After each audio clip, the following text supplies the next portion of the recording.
Just make a small stream and then go back to D4 after. I wanna play D4, but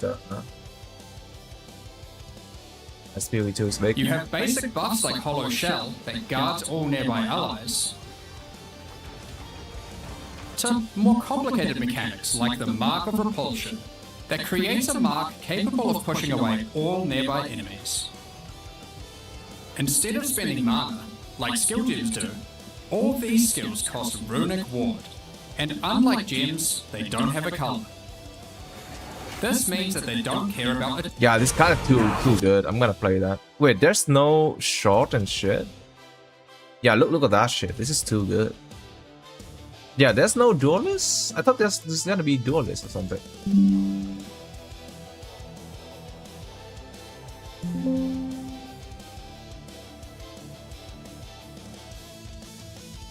No duelist? Yeah, there's no duelist.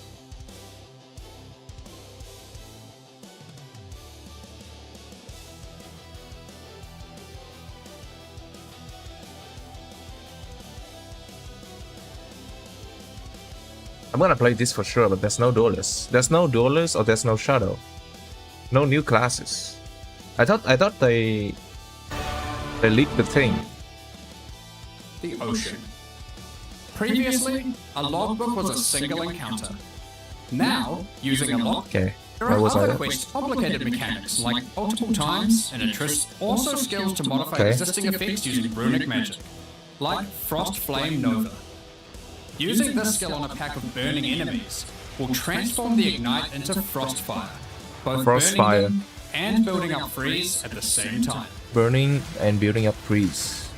You have basic buffs like Hollow. Looks like it's gonna be a crazy combo for some type of skills.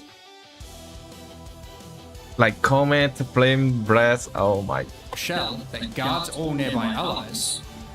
What? You have basic buff? Like Hollow Shell that guards all nearby allies? Who spends 100% of your runic ward? Uh-oh. So like a stacked ward thing. To grant allies guard equal to allies? Oh, for minions. To more complicated mechanics. Makes sense like though, the because Mark of Repulsion it should be used for minion build. Capable of pushing away all You're stacking ward, right? Instead of spending mana, What? away all nearby enemies. Let me- Mark of Repulsion that creates a mark capable of pushing away all nearby enemies. Instead of spending mana, like skill gems do, all these skills cost runic, Oh. and unlike gems, they don't have a color. This means that they don't care about attribute requirements, Nice. or what kind of weapon you use.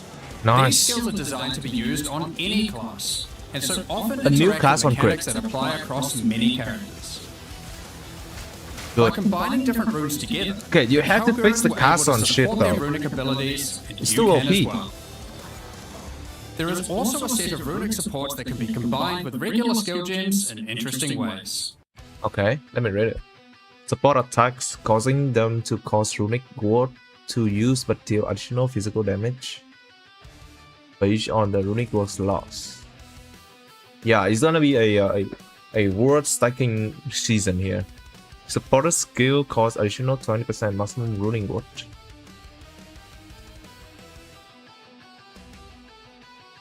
So it costs word deal additional physical damage to the cost.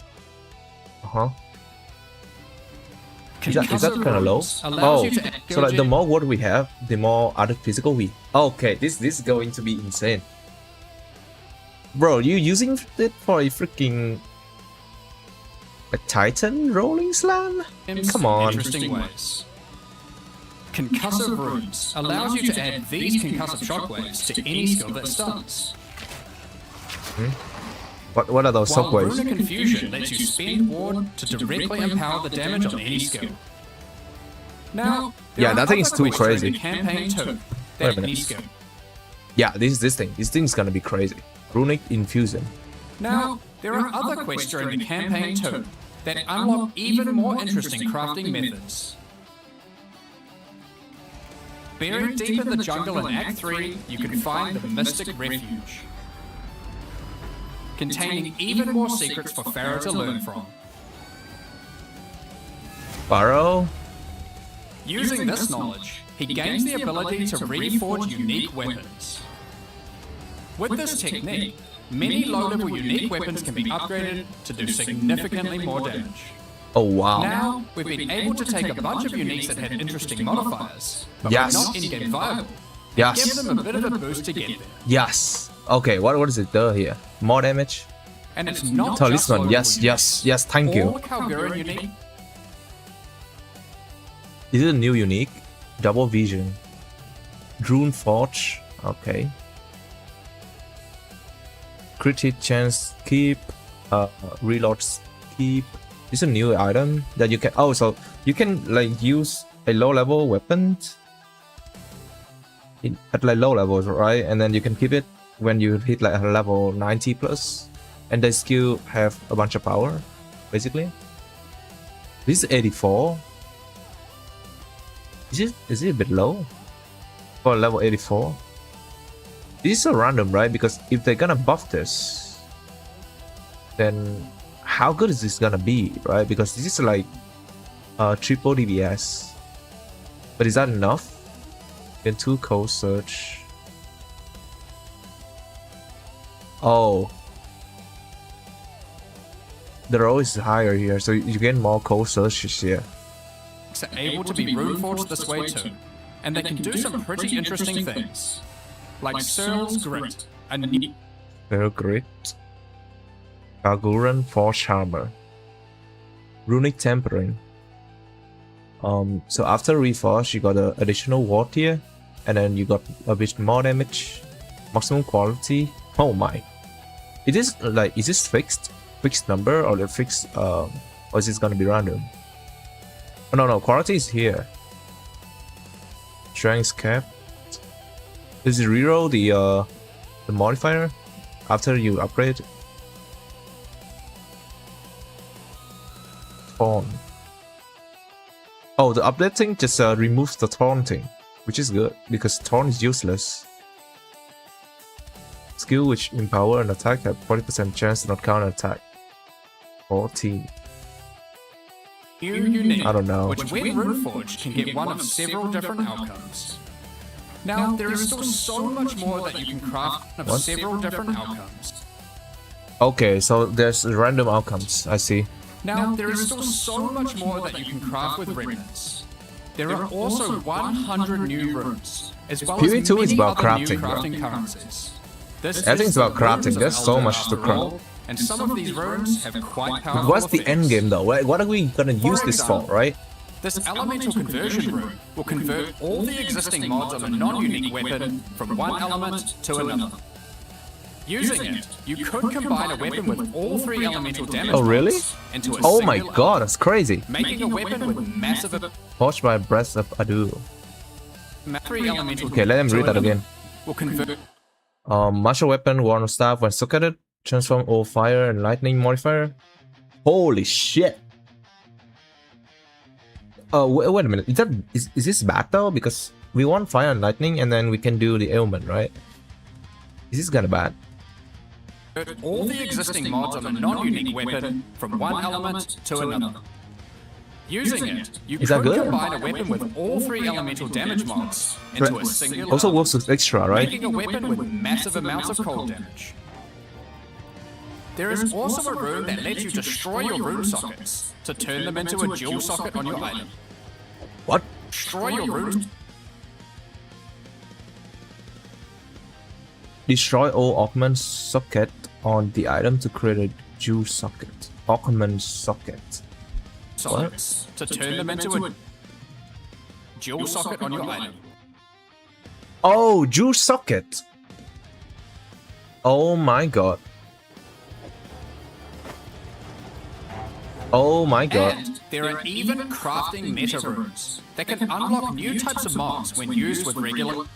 Can roll chromancy modifier. What the fuck?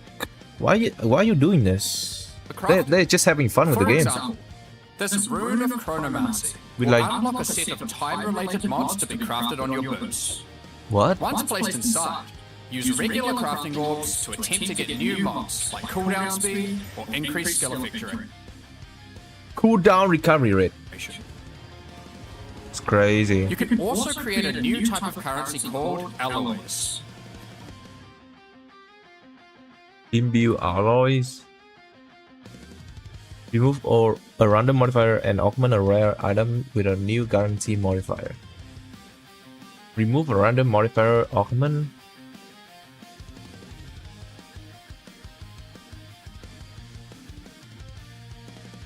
Random.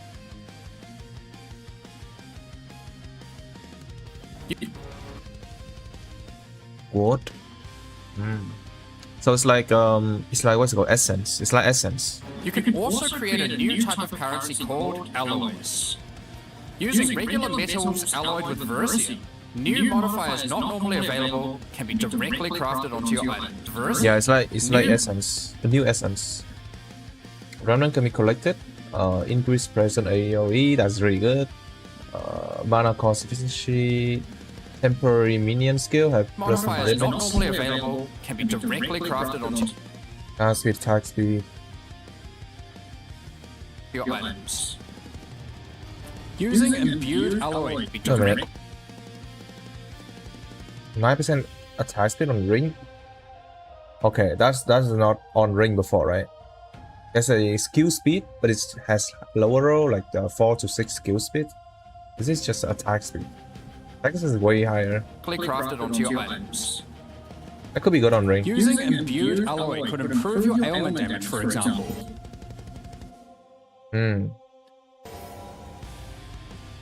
There are honestly so many options here that unlock all sorts of crazy crafting projects. You created people will be experimenting with these for a long time. Once you get to King's March in Act 4, Pharaoh finally meets Danik. This new guy. He looks real gay. Kalguran runesmith. And riddled with excitement, he has wants earrings to learn how to and merge glasses. modern Kalguran techniques with the ancient knowledge that he has found. From here on, Pharaoh joins in the Kalguran expeditions that Danik has been leading. New With the animation. ancient knowledge that Pharaoh brings to the table, the Kalguran expeditions that Danik has been going on will change significantly. For those of you who haven't played it, the Expedition League mechanic involves carefully placing explosives, uncovering the buried I hate dead, this shit. and recovering verisium from them.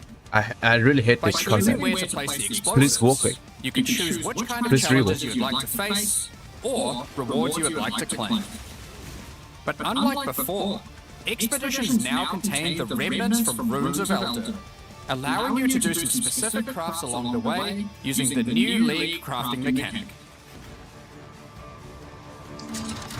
One very important I had to like difference from the placing simple this thing. encounters, though, I had to is read that them. the empowerments that the remnants grant apply to every monster down the explosive And the line reward is for the shit. rest of the encounter. Oh no, my it's not at all. Stacking together. This can lead to some pretty extreme situations. If you stack too many remnants, you might be in for a fight beyond your abilities.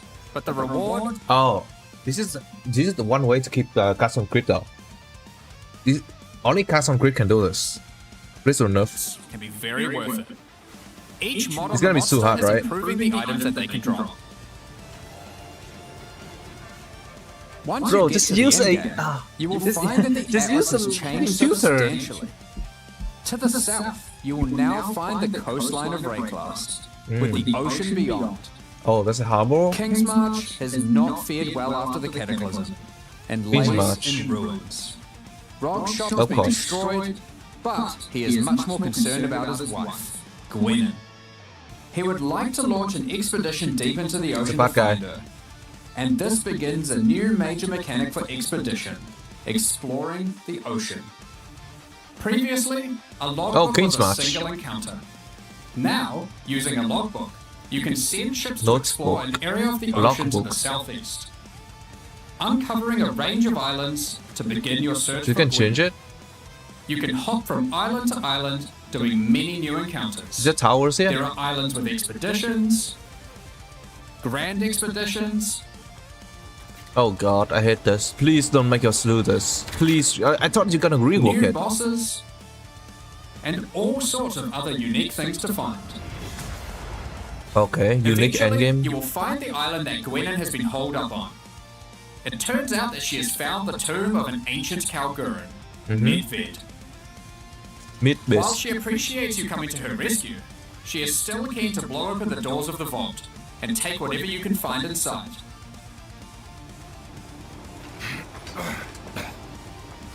It's just a shame that Midvid isn't as dead as you previously assumed.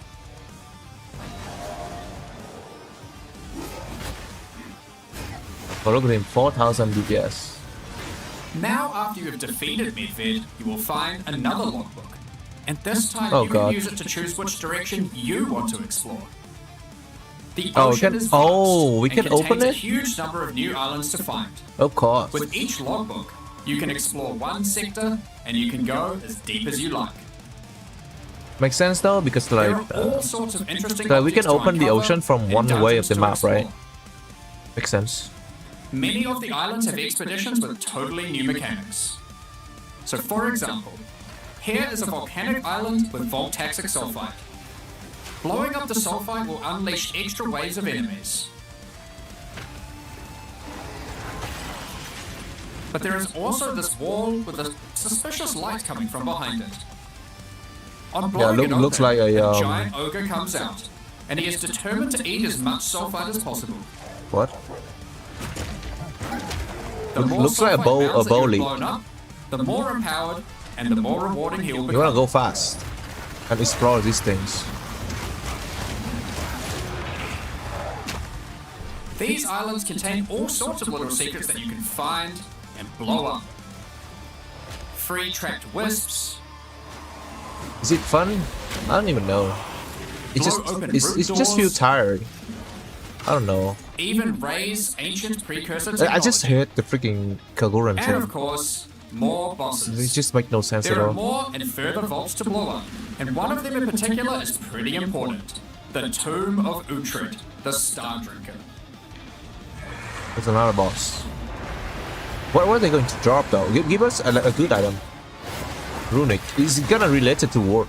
Uhtred was responsible for calling down the meteors of Verisium, which the Kalgurans He's the used mech to from power their ancient tier magic. 17 bosses in POE. And upon defeating him, he calls down a truly gigantic one into the ocean nearby. They're having too much fun, man. They're having too much fun, like On visiting developing the it, game. you find that it is shrouded by a strange energy emanating from the It's like Verisium core of the the devs meteor are within. having fun, There not is the game. something growing in there, and it can't be anything good. In order to gain entry, Danik suggests that the Triskelion Freaking flame, bomb onto an the ancient island and destroy the artifact island, that can huh? absorb and cancel the effects of Verisium magic, could be used to enter. But to find it, you will need to locate the Tomb of Olroth, leader of the Olaf? Knights of the Sun. Okay, another boss. Great. Defeat him and gain access to whatever eldritch nightmare is growing inside. Oh, is this the guy who Now, dropped the? we're not going to spoil the boss. The shield? But one thing you should know Surveillance is shield? that the Verisium that makes up the core of the meteor is of a quality that has not been available for millennia. They're having too much fun, like creating all these Bringing cinematics. this to Pharaoh and Danik. What can be used the Verisium Anvil to forge a new unique item? New unique? Please do not be random shit. Please give us a new one. Should Because we allow have to them do all force those. Objects of power. Okay. +1 to all maximum rest. Armor in energy shield. Wait, armor? What is armor energy shield? Druid. Spell damage. Druid. Strength int. Druid. 17% of damage taken from hit bypass energy shield. If energy shield is below half. Is that good? Lose all runic binding when you shapeshift. Yes, Druid. Okay. Wait. The new class also have shapeshift, I think. The new Amazon class. To gain an equal amount of unborn potential. What is that? Gain 1 runic binding on hit with spells. No more than once each second. The creation of which has been lost to time. So that's the league, and there is a lot going on. To sum all that up, there is a new encounter with over 30 new monster types and over 30 new rune Oh, you're modifiers dead. to enhance them. You can create more than 100 new runes to craft your gear, as well as 999% of that is gonna be useless. Surpassing chance to fire additional arrow. How is that good? Like 50%. I don't understand. Like, how is that good? New currency item. 10% chance to slam skill. You use yourself to cause additional aftershock. 10%. How is that good?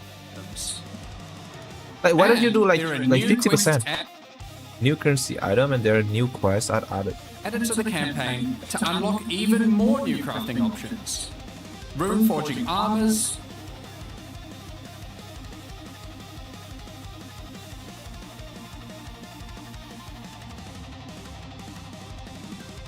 So basically, have the runic word right there, right? Upgrading uniques. Trigger Gemini search to alternately gain 2 cold search. I don't even know what search is.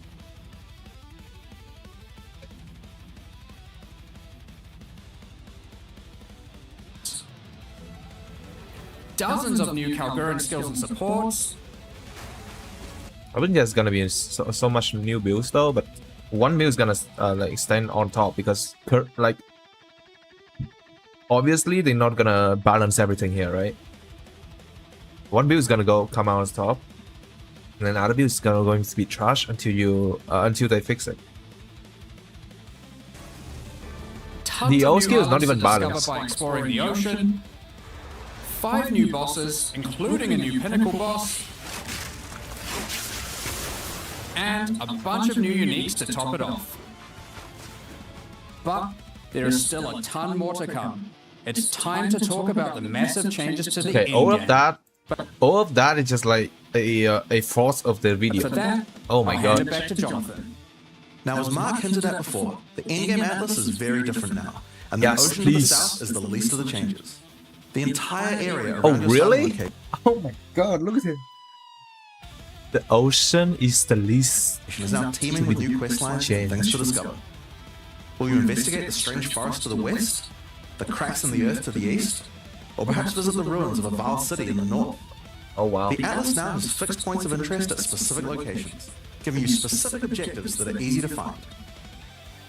Like Okay, before, to be though, honest no matter though, which like they just add like the new art into the single content, right? So like the Abyss Tower now has the Abyss looking color around it, and so does the bridge and the other stuff, right? They just add animation around it. if you choose, going to towers to see what's out there is always a good idea. The first time you do that though, something new happens. The earth shakes. And a gigantic Oh my fortress god, rises from AI. the earth, Wait a minute. a remnant of the ancient precursor civilization. Bro, looks like AI. Okay, there's a war. That's The Trump's war. cataclysm of the beast has caused an ancient protocol to be invoked. Should corruption ever take hold to this degree, the world must be scoured and purged of corruption. That's Kale. You will need to make your way into the fortress and activate the gates. Gain the keys to reach these Okay, ancient wait a to minute. make your There's way a like a 1 second window there. into the fortress and activate the Get gate. a new stuff. Okay, what the hell is that? Is that a new waystone? Instant getaway. Forest long lost secret library beyond. So we have to defeat the gate, and then we can go through the gates. Oh, look at him! He's playing a bow, Bill. Gain the keys to reach these ancient precursor weapons. He's And playing some. some poison, Bill. And now he changed the build to a what is this? It looks like the Eye Strike. Yeah, Eye Strike. Oh, this looks like a new skill though. No, it's just dash skill and then Eye Strike on left click. And this is the another dash skill. He has 2 dash skill. This is charge staff. This is the bell. Original cradle. But just a quest, right? Put that in there. Precursor?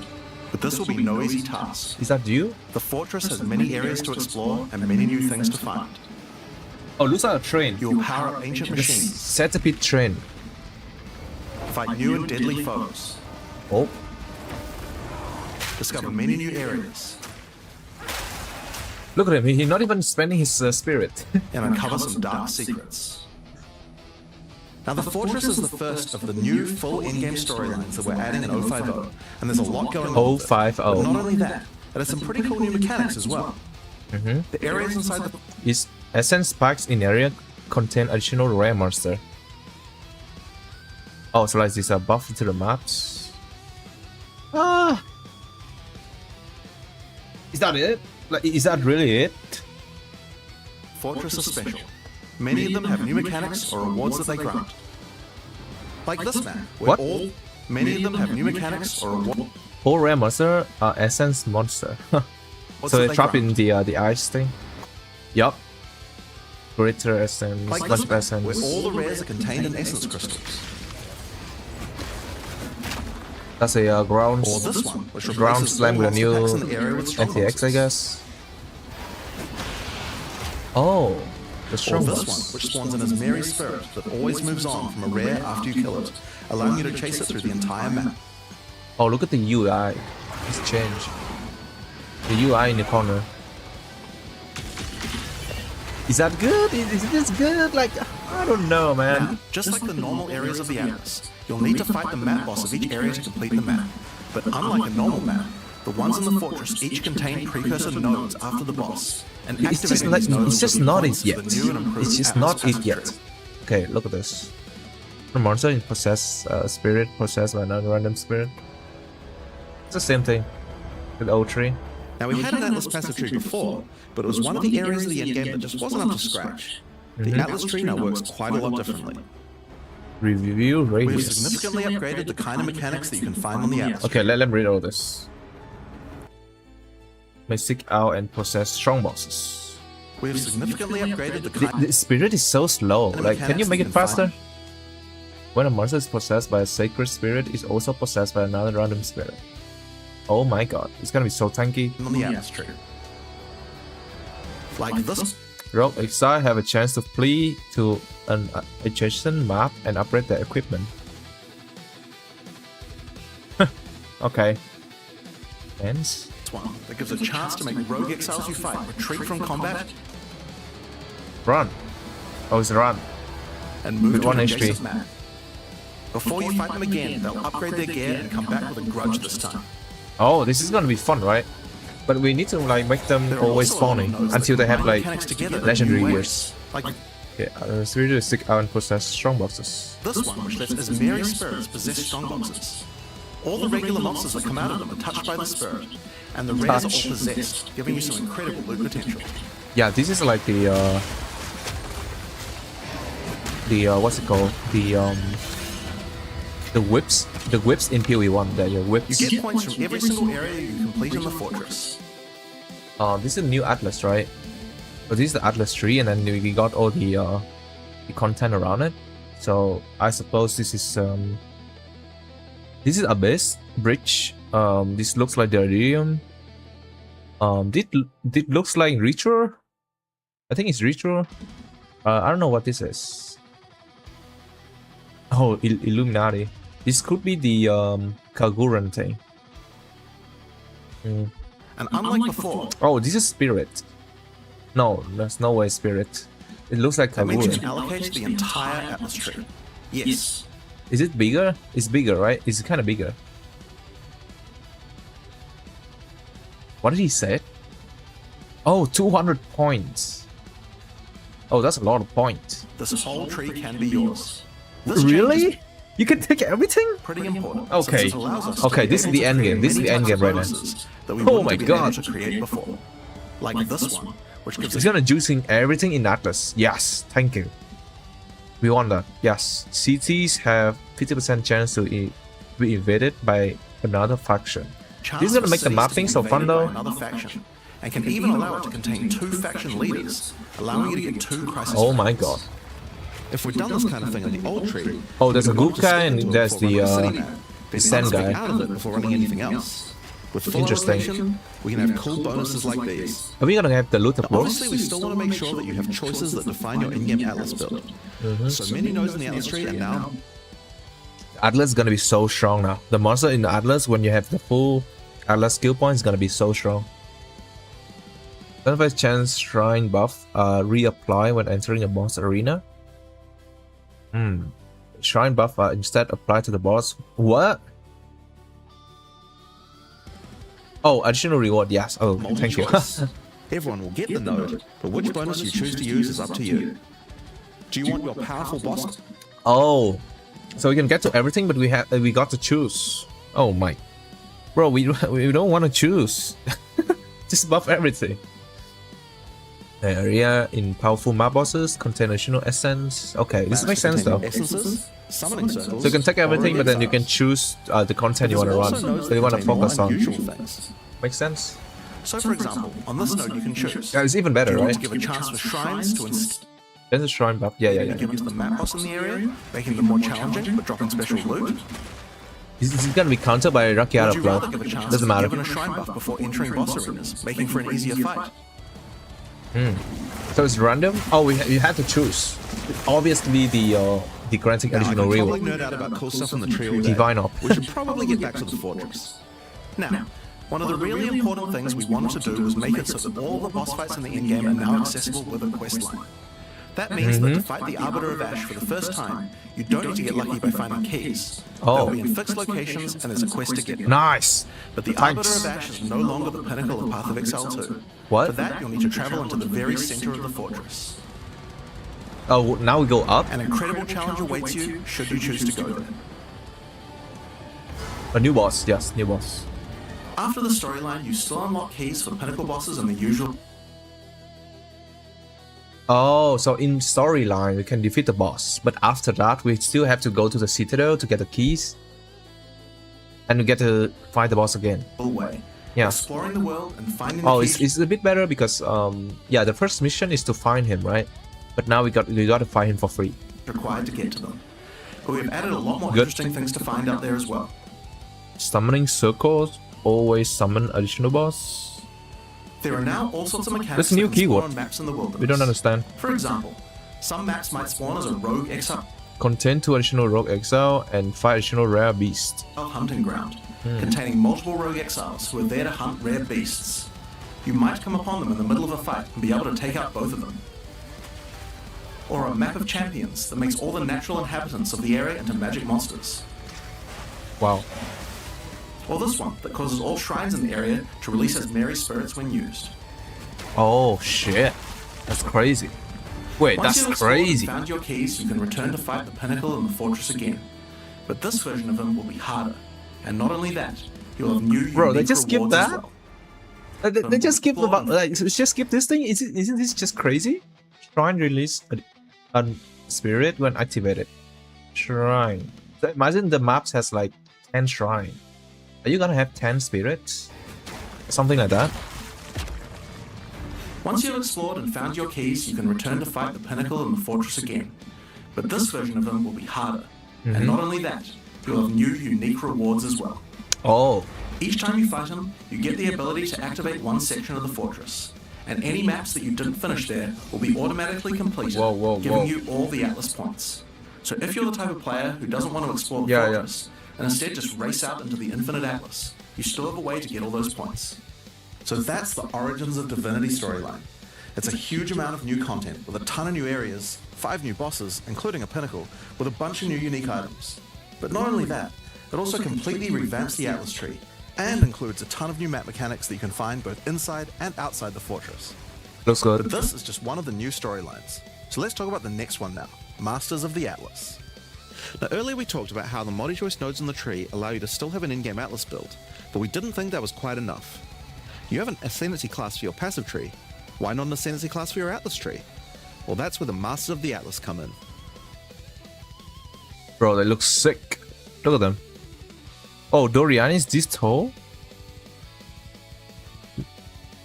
It's like there's ascendancy for Atlas tree? Is that what it's talking about? Throughout Rayclast are many opportunities for those with the skills to find them. Atlas Masters are willing to train you in these skills if you're able to help them in return. One such master is Jado, a member of the Order of the Jinn, an organization that secures powerful artifacts to prevent them from falling into the wrong hands. Jado will send you on missions to investigate strange occurrences on the Atlas and recover the artifacts causing them. And for each one you recover, he will gain more trust in you and teach you more ways of the Order of the Jinn. At level 1, you could choose to massively increase the chance for rare ways of the Order of the Jinn. At level 1, you could choose to Atlas and recommends. Wait a minute. Jado will send you on missions to investigate strange occurrences on the Atlas and recover the artifacts causing them. And for each one you recover, Wait, what? appearances What is this? Is it this or this? on the Atlas and recover the artifacts causing them. And for each one you recover, he will gain more trust in you and teach you more ways of the Order of the Jinn. At level 1, you could choose to massively increase the chance for rare and unique chests, or make it so that all map bosses drop an additional unique. What the heck? Strong bosses in your map has 100% increased chance to be unique. Damn. Wait, 100% increase or 100%? That's the difference. 100% increase amount of rare chests. Increase the chance for rare and unique chests, or make Map bosses drop additional unique item. It sounds good, but it's still right. It's still random, right? So this is the Atlas. I mean, this is the ascendancy for Atlas. So they got the additional reward on top to make the Atlas more fun to do, I guess. it so that all map bosses drop. Oh, 2 unique additional. Okay, that is like guarantee, right? But this is for unique hunting, basically. Drop an additional unique item, or make Let me see what's good here. Extra chaos. This is the same. corrupted waystones have an additional modifier, but at the cost of making them send you to a totally unknown location. What? Unknown? Each mission you complete for Jado will unlock another row of abilities and give you another point to allocate, letting you choose how you want to specialize. This looks like war plan. It's like war plan in D4. No way, dude. This is exactly war plan in D4. Which is fun though. I like war plan. I like war plan. War plan is fun. Yeah. But there are other masters too. For example, Hilda. Hilda is a member of a guild of monster hunters. She will send you on missions to assassinate specific deadly creatures around Rayclast and harvest their parts. In exchange, she will teach you her monster hunting skills, like Chance to upgrade map bosses to powerful map bosses. Nice. this one, which adds a 25% chance to upgrade any map boss to a powerful version. Or this one, which makes his Marian spirits no longer possess Mrs. cannot process rare monster. How is that good? rare monsters, making them go for the unique bosses in the area instead. Oh shit. Oh shit. You might notice That's that many big. of the effects on these are both upsides and downsides. So Hilda, for example, can make it so that you only get one attempt when fighting pinnacle bosses. But in exchange for that, they always drop 2 uniques. That is crazy. Is it different or? So that's the hand, right? That's the hand of wisdom, and that's the soft amulet. It's crazy. Because of that, we wanted it to be easy to swap between them depending on what you're doing. As you unlock each master, they will appear on the side of the screen. Some It also affects the. It also affects the bridge boss. It's also affects the unique bosses fight, because it's just do it to the brick bosses, right? Oh wow, that's crazy. simply click whichever one you want to use to run the map, and all the bonuses you have selected for that master will be activated. This allows you to have a few different strategies that you can quickly pick between, depending on what you're running at the moment. Now, one thing that's been strategies that you can see on the side of the screen. Simply click whichever one you want to use to run the map, and Can you save the tablet or no? all the Probably not. bonuses you have selected for that master will be activated. This allows you to have a few different strategies that you can quickly pick between, depending on what you're running at the moment. Now, one thing that's been pretty obvious is that the endgame leagues we created when launching Early Access in 010 were not really up to the standard of the leagues we did since then. Fate of the Vile and Rise of the Abyssal just have a lot more going on. Wait a minute. Let me fix the mic. I think the mic is taking the speaker's voice, so it sounds bad.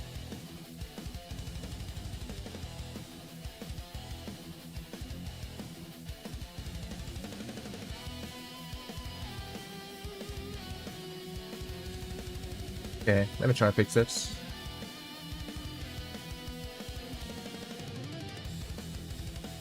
Okay, noise suppression. Wait a minute.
Okay, wait a minute, let me fix this.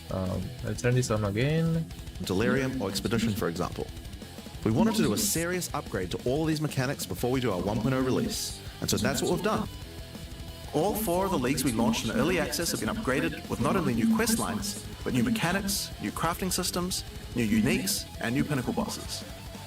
One of the really important changes with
Wait a minute.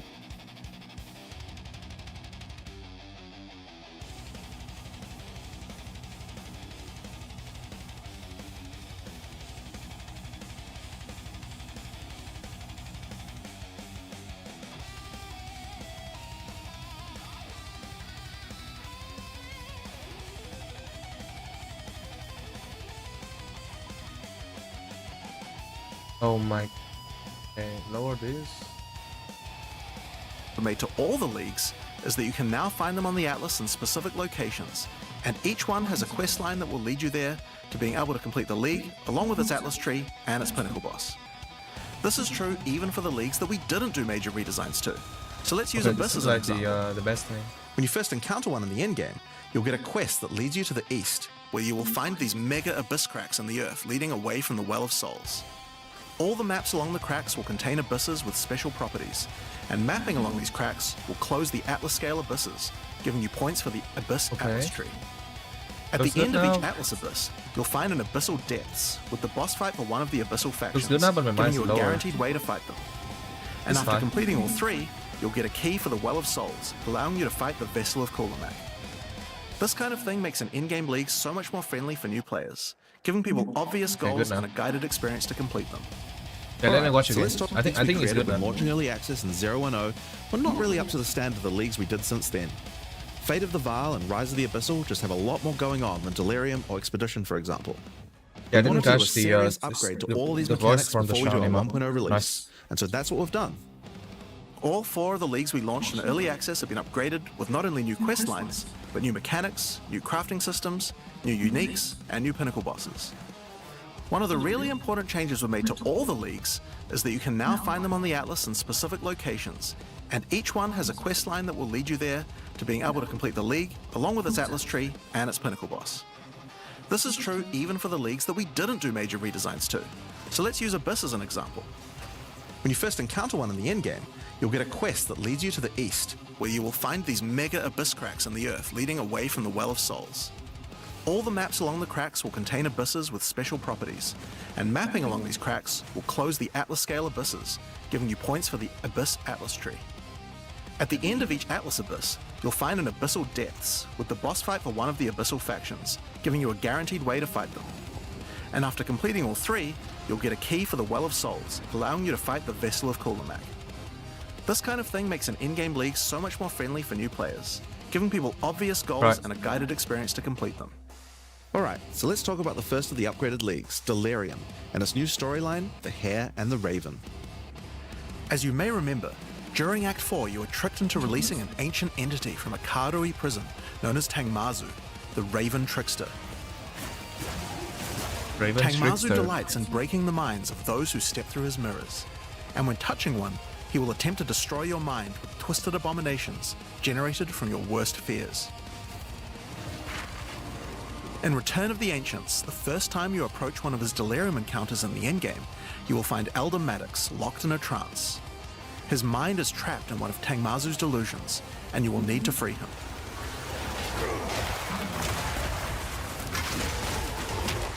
Once free, Elder Maddox demands that as you caused this problem, you should put it right. He asks you to travel west to the Withered Willow, the location he believes that Tangmazu first gained his powers. But be careful. As you travel there, the Raven Trickster will attempt to break your mind.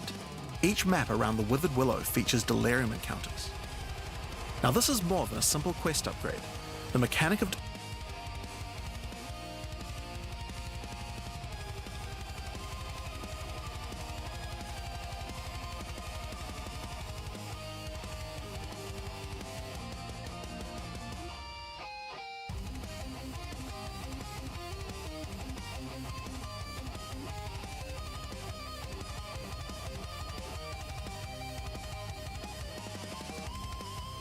Wait a minute.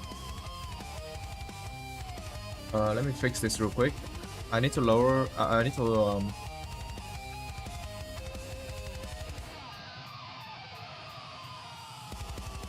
Okay, should be good now. Yeah, should be good now. Delirium has been overhauled and expanded. At the bottom of the screen, there is now a bar that indicates how deep into Delirium you are. You can see which direction leads deeper by looking at the fog, and the deeper you go, the more challenges you will face. By looking at the bar, you can see how long you have until the Delirium ends. And you can also see special Yes. encounters that you will face if you're able to go deep enough into the fog. At the end of the bar is always the boss of the map, but we now have a variety of other encounters that you might find as you explore the horrors of your own mind. For example, you might encounter a purple mirror shard that when shattered will cause all the enemies to become more nightmarish. After hitting this, you'll notice the Delirium demons are enhanced, significantly more powerful, larger, and scarier in general, along with more rewards. Or should you encounter a red mirror shard, you'll be sent into the depths of your mind.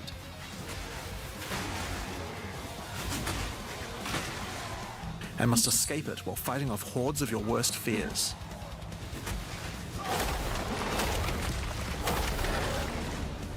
If you are able to do so, you will gain a powerful amulet with 2 instilled notables on it. Once you reach the Withered Willow, Elder Maddox discovers that a shard of the mirror is missing.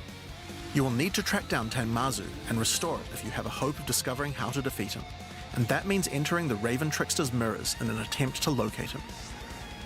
Each area around the Withered Willow contains Delirium encounters, so that's a good place to start.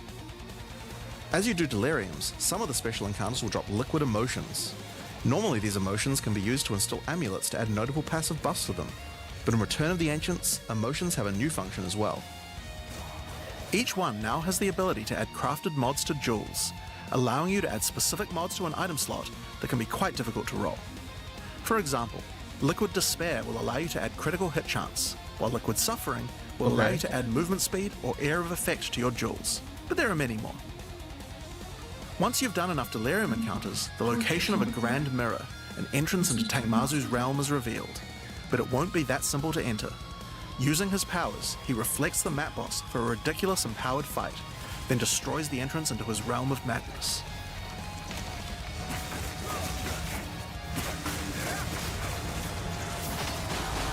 In order to find him now, you'll need to let the insanity fully into your mind. A strange fruit is left behind which you can consume to fully embrace the madness in an attempt to reach the Raven Trickster's realm. Consuming the fruit will cover an entire area of the Atlas in fog, and every map you do in the fog will get progressively harder and harder as you explore the deeper reaches of your mind. At some point you enter a new layer. A simulacrum of your memories, twisted and perverted by the Raven Trickster. Should you be able to complete the simulacrum, Tangmazu will believe that you are worthy of a true challenge, and will let you take the remaining shard of his mirror, allowing you to enter his realm of madness back at the Withered Willow. If you dare to face him, it will be a fearsome challenge.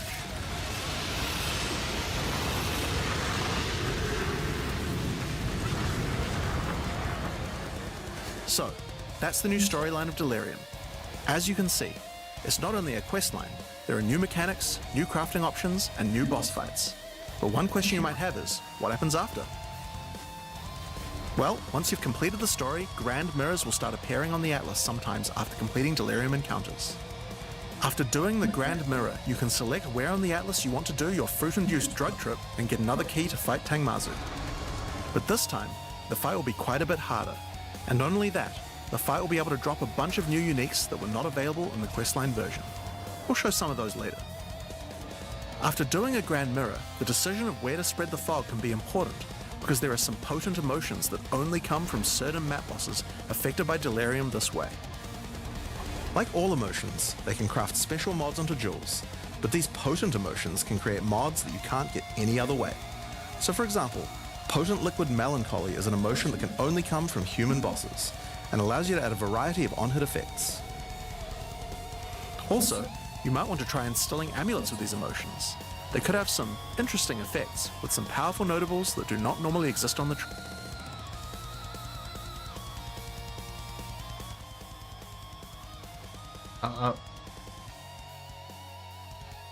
Okay, I had to rewatch everything again. I wasn't watching.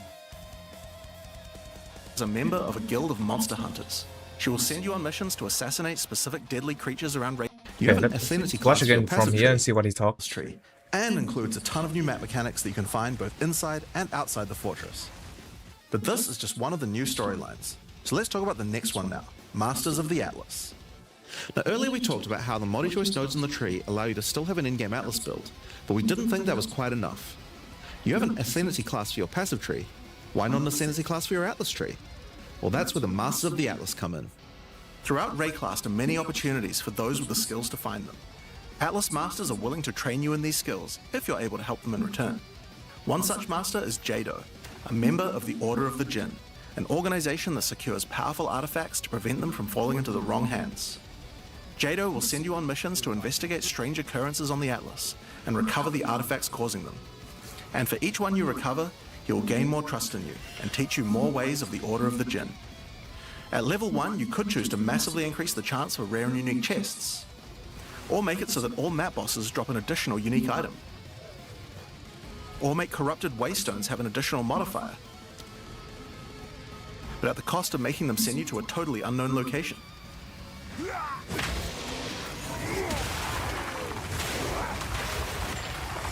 Each mission you complete for Jado will unlock another row of abilities and give you another point to allocate, letting you choose how you want to specialize. But there are other masters too. For example, Hilda. Hilda is a member of a guild of monster hunters. She will send you on missions to assassinate specific deadly creatures around Rayclast and harvest their parts. In exchange, she will teach you her monster hunting skills, like this one, which adds a 25% chance to upgrade any map boss to a powerful version. Or this one, which makes his Marian spirits no longer possess rare monsters, making them go for the unique bosses in the area instead. You might notice that many of the effects on these are both upsides and downsides. So Hilda, for example, can make it so that you only get... Still got a problem. Wait a minute. Fix this.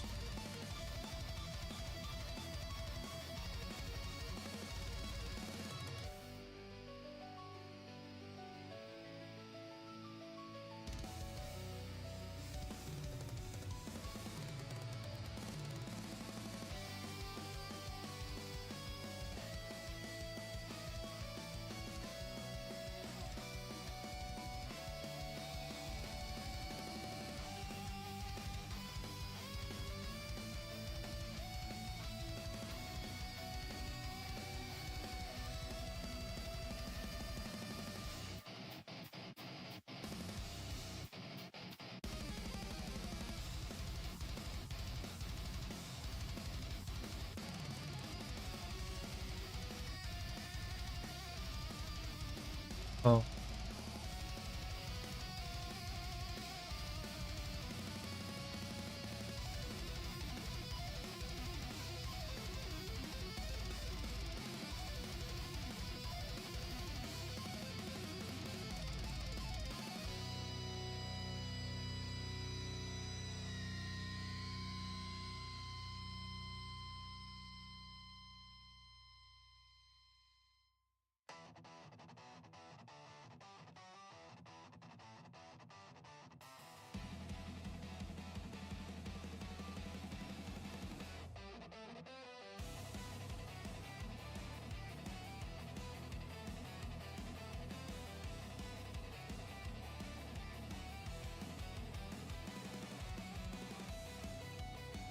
Yeah.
Okay. Hopefully this fix it. one attempt when fighting pinnacle bosses, but in exchange for that, they always drop 2 uniques. Because of that, we wanted it to be easy to swap between them depending on what you're doing. Okay, whatever, man. As you unlock each counter one in the endgame, you'll get a quest that leads you to the east, where you will find these mega abyss cracks in the earth leading away from the Well of Souls. All the maps along the cracks will contain abysses with special properties, and mapping along these cracks will close the Atlas scale abysses, giving you points for the abyss mathematics locked in a trumpiest goals and a guided experience to complete them. See what delirium. Alright, so let's talk about the first of the upgraded leagues, Delirium, and its new storyline, The Hare and the Raven. As you may remember, during Act 4 you were tricked into releasing an ancient entity from a Karui prison known as Tangmazu, the Raven Trickster. Tangmazu delights in breaking the minds of those who step through his mirrors, and when touching one, he will attempt to destroy your mind with twisted abominations generated from your worst fears. In Return of the Ancients, the first time you approach one of his delirium encounters in the endgame, you will find Elder Maddox locked in a trance. His mind is trapped in one of Tangmazu's delusions, and you will need to free him. What? To free him. His mind is trapped in one of Tangmazu's. You will find Return of the generated from your worst fears. Oh, that's a new delirium mobs. In Return of the Ancients, the first time you approach one of his delirium encounters in the endgame, you will find Elder Maddox locked in a trance. I don't know how to fix this. I might have to wear a headphone, which I hate so much. But I think I have to. I can wear a headphone. I have headphone. I just don't want to wear a headphone. It's just annoying. Yeah. Okay.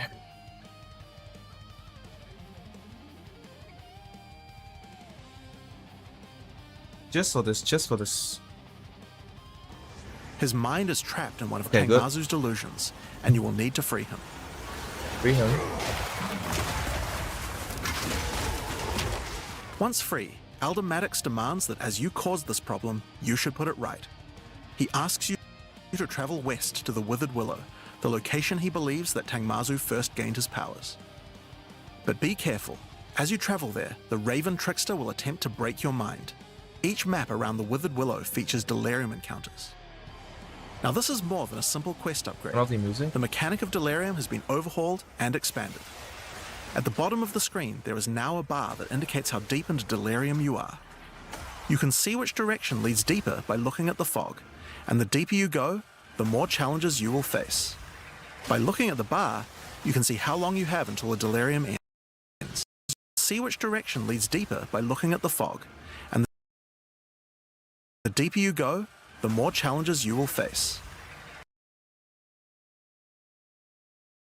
By looking at the bar, deep into delirium and now this is more than a simple quest upgrade.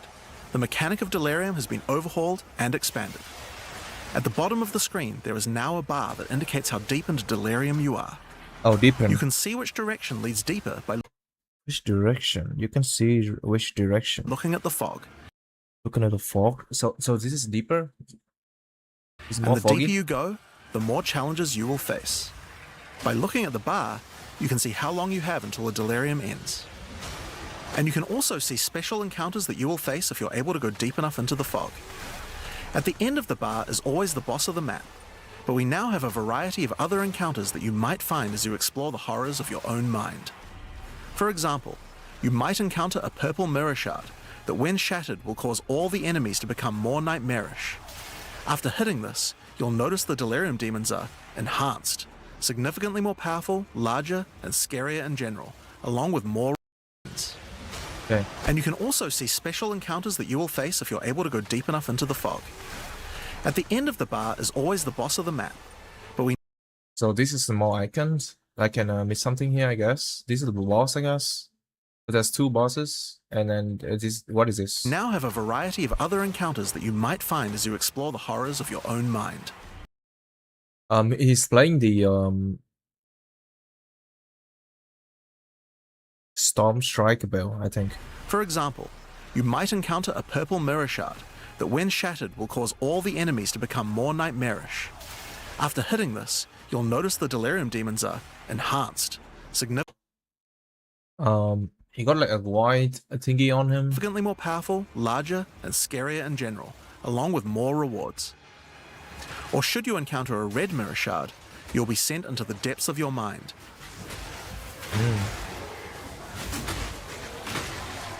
And must I was fixing my mic, but I think I'm good now. escape it while fighting off hordes of your worst fears.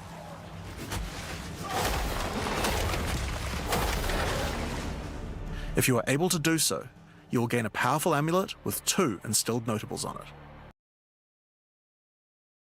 Bro, -1 prefix. Once you reach the Withered Willow, Elder Maddox discovers that a shard I mean, exchanging one prefix for a allocated anointment is good, right? of the mirror is missing. You will need to track down Tangmazu and restore it if you have a hope of discovering how to defeat him. And that Okay. means you reach How do we the make Withered that? Willow, full amulet with 2 instilled notables on it. Once you reach the Withered Willow, Elder Maddox discovers that a shard of the mirror is missing. You will need to track down Tangmazu and restore it if you have a hope of discovering how to defeat him. And that means entering the Raven Trickster's mirrors in an attempt to locate him. Each area around the Withered Willow contains delirium encounters, so that's a good place to start. As you do deliriums, some of the special encounters will drop liquid emotions. Normally these emotions can be used to install amulets to add notable passive buffs to them, but in Return of the Ancients, emotions have a new function as well. Each one now has the ability to add crafted mods to jewels, allowing you to add specific mods to an item slot that can be quite difficult to roll.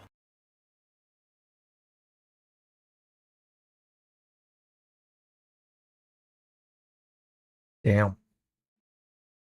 It's crazy. So now these are for not for anointment anymore, or what?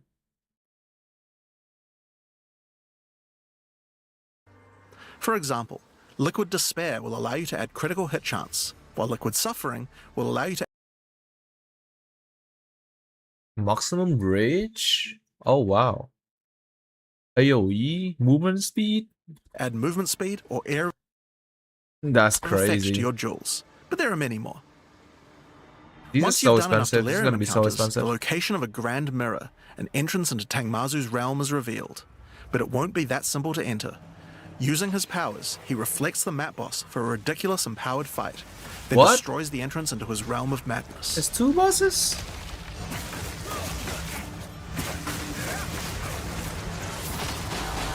In order to find him now, you'll need to let the they got like insanity fully into your mind. the same level A HP. strange fruit is left behind which you can consume to fully embrace the madness in an attempt to reach the Raven Trickster's realm. Oh wow. Consuming the fruit will cover an entire area of the Atlas in fog, and every map you do in the fog will get progressively harder and harder as you explore the deeper reaches of your mind.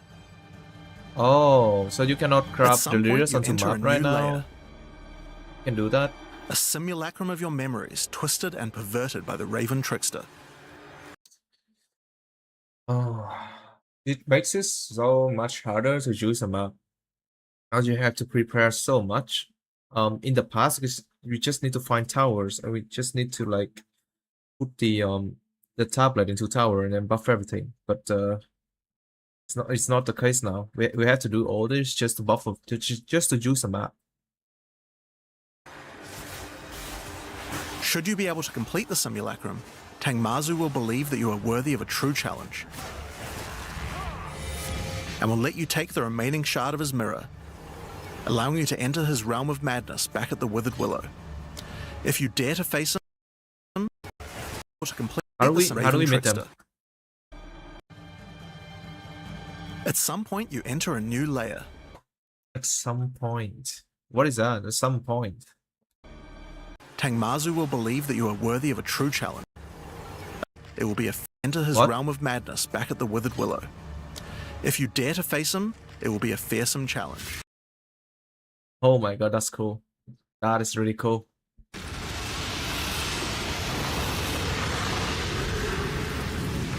He touched the guy and then he got the blood. So, that's the new storyline of Delirium. He got the As you blood can and now he see, revived. It's not only a quest line, there are new mechanics, new crafting options, and new boss fights. But one question you might have is, what happens after? Yes, what is the end game? Well, Yes. once you've completed the story, grand mirrors will start appearing on the Atlas sometimes after completing Delirium encounters. What? The story, grand mirrors will start appearing on the Atlas sometimes after completing Delirium encounters. Sometimes. After doing the grand mirror, you can select where on the Atlas you want to do your fruit-induced drug trip and get another key to fight Tangmazu. But this time, the fight will be quite a bit harder. And not only that, the fight will be able to drop a bunch of new uniques that were not available. What? Which file? Be quite a bit harder trip and get another key to fight Tangmazu. Select where on the Atlas after completing Delirium encounters. After doing the grand mirror, you can select where on the Atlas you want to do your fruit-induced Oh, you can select them? drug trip and get another key to fight Tangmazu. But this time, the fight will be quite a bit harder. Oh, it's making everything foggy here. And not only that, the fight will be able to drop a bunch of new uniques that were not available in the questline version. We'll show some of those later. That is cool. That is really cool.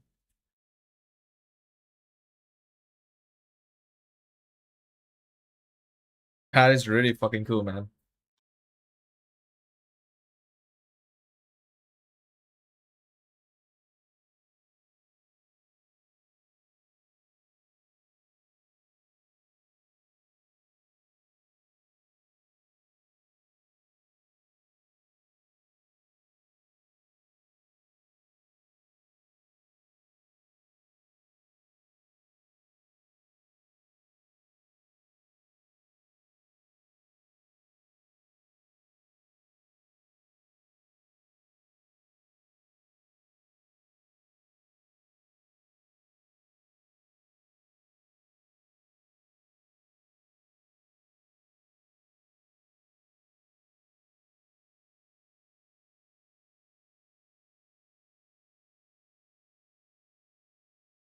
Alright.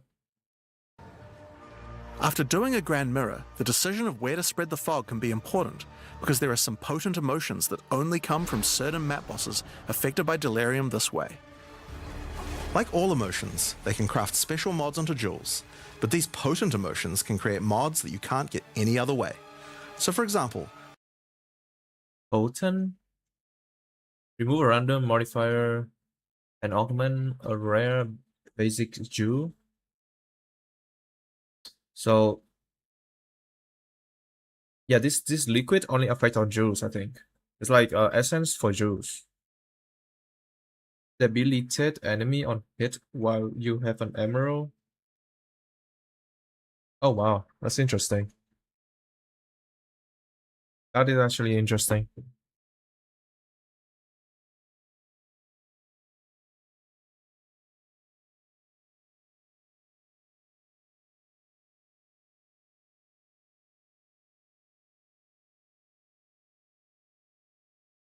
Inflict elemental exposure.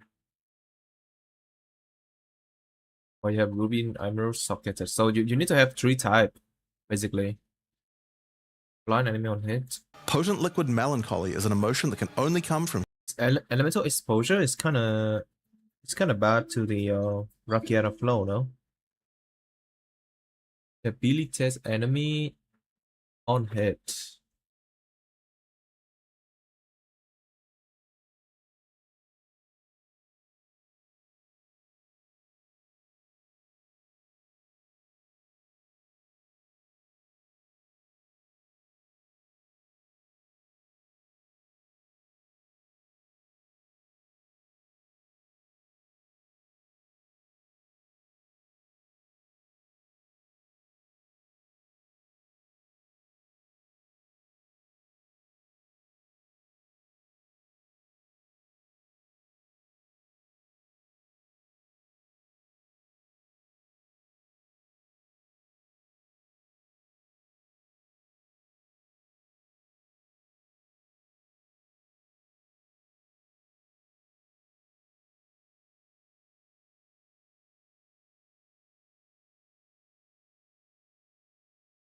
human bosses, and allows you to add a variety of on-hit effects. Also, you might want to try instilling amulets with these emotions.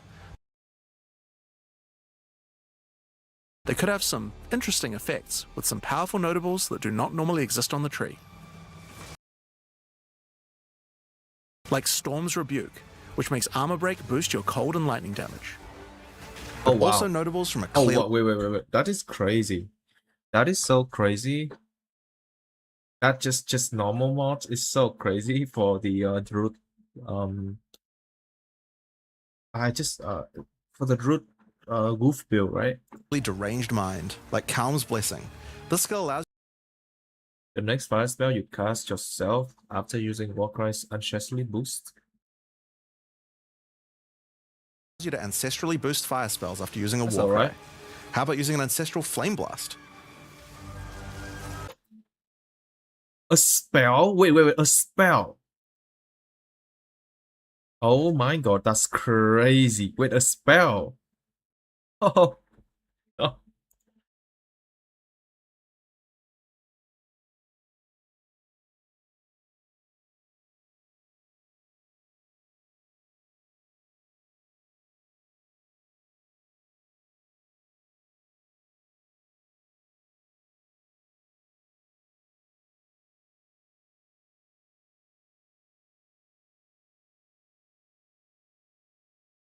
Ancestrally Boost is like more AoE and more damage. That's crazy too.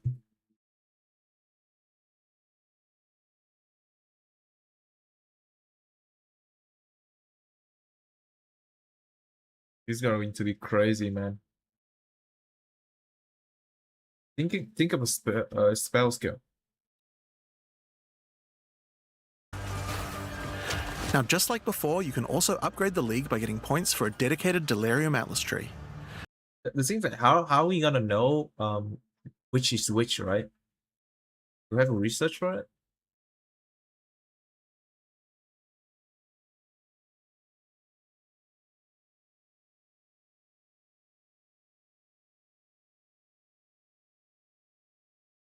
Uh,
you good now?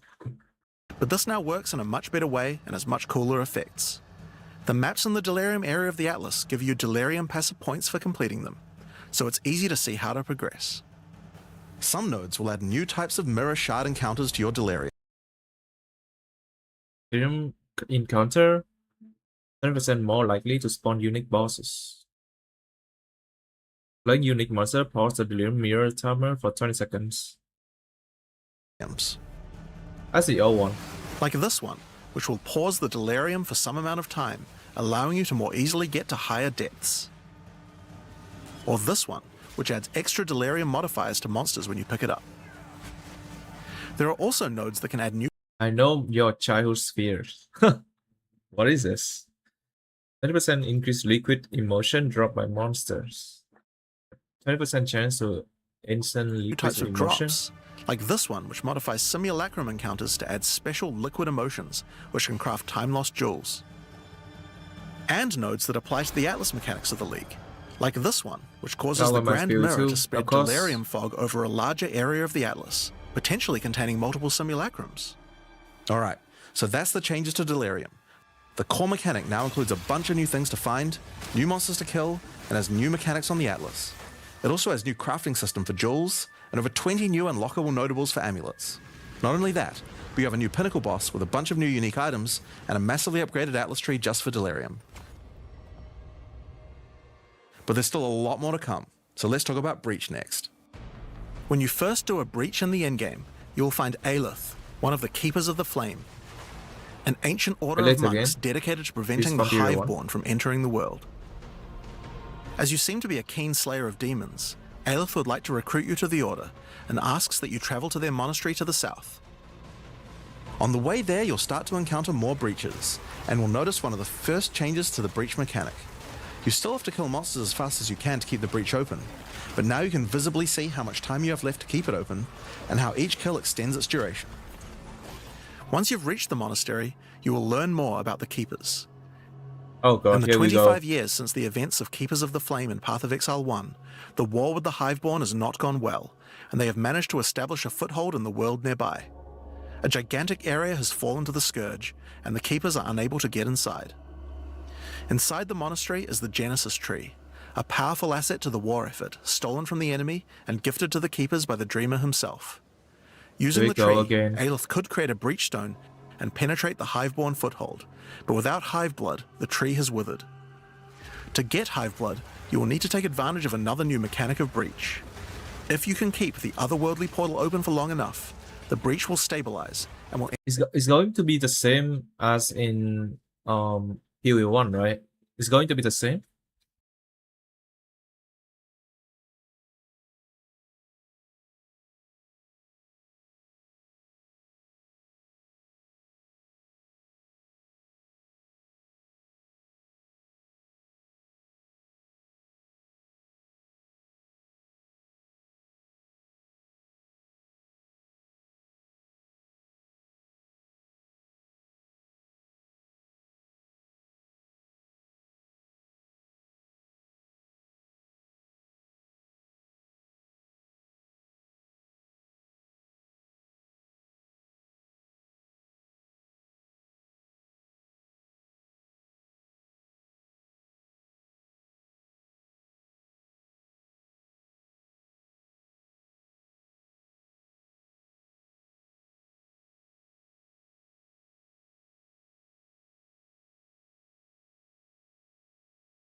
You good?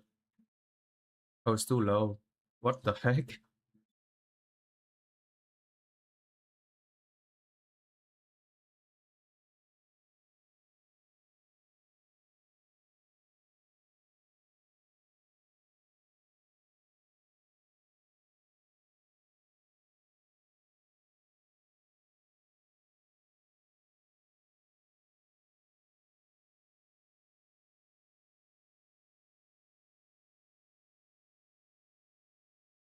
Enter a new phase. Low? Good The now? Hiveborn will send their toughest miscreations to defeat you, and the breach will not close until you can annihilate them, dropping Hive Blood that you can use to restore the Genesis tree. Yeah, that's BB1. In some cases, you may even attract one of the deadliest foes the Hiveborn can offer, a Marshal of Zesht. These monsters also drop womb gifts, and if you take these to the Genesis tree, they can be used to craft items to help you in the war against the Hiveborn.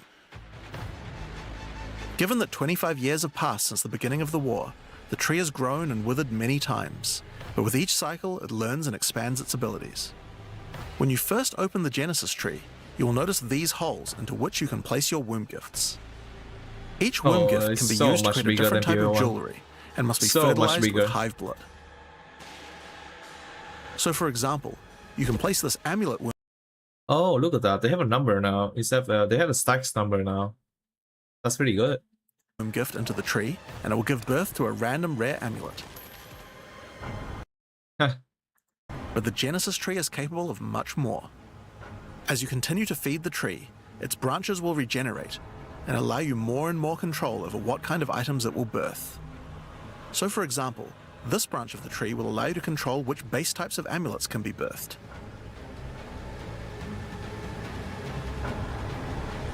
And as you go deeper, it will even allow you to create new base types that you can't get anywhere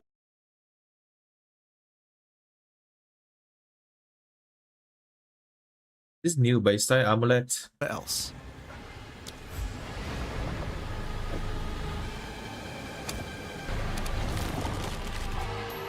Like this one, which gives you an entire spirit skill for free. Absence amulet. Increase maximum energy shield. Life res.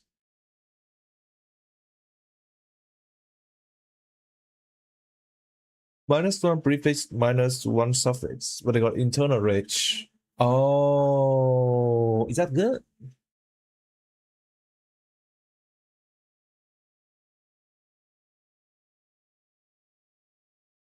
Wait a minute. That is like, is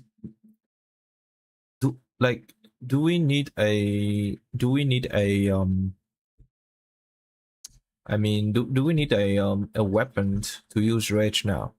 Because rage only work with melee, right? It's only work with melee or shape shifting, but it doesn't work with like sorcerer and shit. Or this one, which Set them gain bonuses from socketed item as though it was on a helmet. Wow, that's crazy now. Imagine getting a plus rage on that. has a rune socket in it. Oh my god. To the left and right are branches that will let you control which mods the amulet can get. Okay. Okay. The thing is like what's the point of it when you have all the currency that lets you craft an item, right? What's the point of this? Including making sure that they're higher level. Maximum. Yeah, like we can already craft the items. We don't need this. Maybe a good base item, but like with all the currency we can with all the currency in the game, we can probably make an item from the scratch. So we only need a base item. I mean, a good base item should help, but Specific mods that they will always have. With 15 points to allocate, you will no, we got off of Sanuman. And then we just annul everything, and then we just craft the item from the scratch, right? It's easier that way. I mean, this should help for the early campaign now, since we haven't got any a good currency to crop, right? You'll It have should to help. choose wisely how you want to specialize your crafts. But it's worth noting that this tree doesn't have any cost to respecking it. You can enable or disable the nodes at any time by clicking on them. On rings, we've also added some really interesting new crafting options as well. You have a bunch of new base types like these. Okay, this is a new base type. Not stress, really good. Oh, these are the one in POE 1. Yeah. Life, mana, chaos, item get the sockets is probably the best one. But you also have entire new classes of mods that can be added. The right-hand branch of the ring tree adds an entire new set of caster mods to rings. From basics like extra elemental damage for spells. Oh, just add a cast speed mod, 100% art. That's crazy. Spell damage. What? Or more niche options like this mod that increases the rate you gain seals for Unleash. Wait a minute, isn't that the instant? Like this mod that increases the rate you The instant womb jib? No, this is now sickness womb jibs. Can grow into a ring. Oh, I see it now. So the worm jibs now control the base type, like ring, amulet, helmet.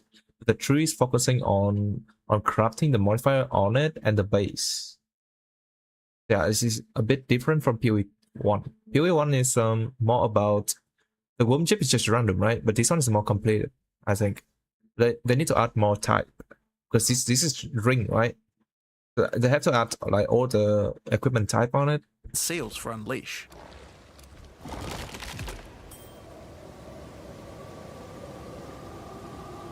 And on the left-hand side, you can unlock an entire new set of mods for minion characters. Wow. This stuff is actually pretty important, because casters and minion builds didn't have as many slots with interesting item crafting compared to attack builds. The Genesis tree narrows that gap. There are also trees for belts. Yeah, I see now, because there's not a lot of good ways to craft other builds, like good build potentials items, right? Because Essence can only target some specific build, like cold, physical, and then skills level and stuff. But there's always attack skill on the Essence. But this Womb Jib tree will open up a new crafting system that you can craft way more build items. Yeah, you can craft way more items for other builds as well. And then Essence is probably for the base.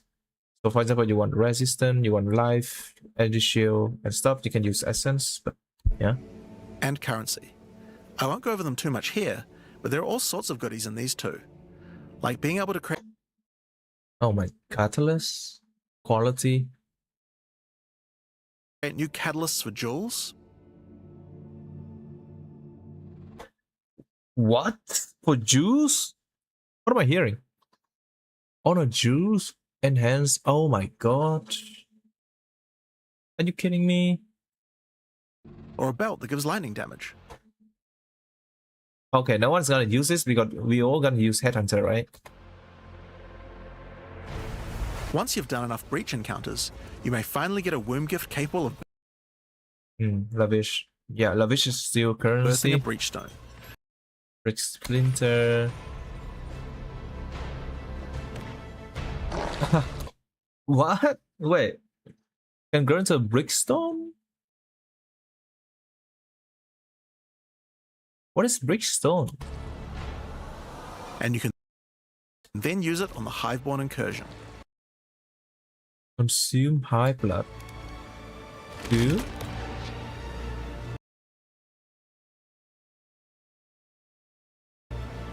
Once used, the true extent of the Breach Demon's foothold becomes clear. They have not only transformed the land. Okay, what the heck is that? What the heck is that? Oh, so each corner of the maps has this content. So you click this, it travel you to the corner of that.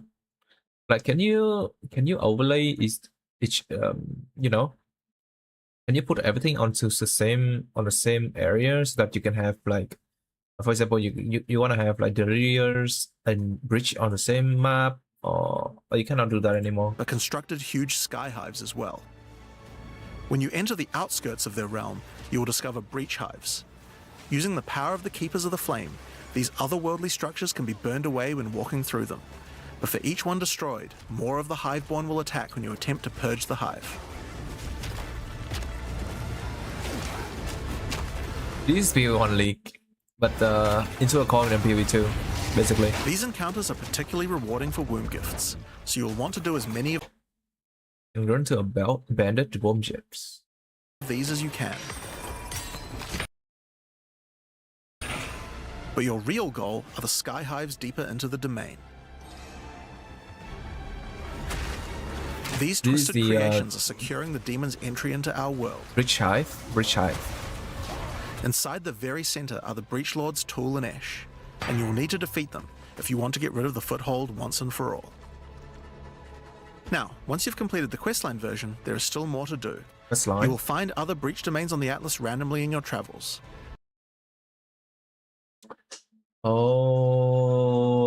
Oh, I see. I see now. But that is the quest line. For each one, you will need to find a breach stone, destroy the sky hives, and defeat the breach lords. And doing these encounters is what will give you access to fight Zesht, the existing breach pinnacle boss, which you can access by communing with the Dreamer himself inside the monastery.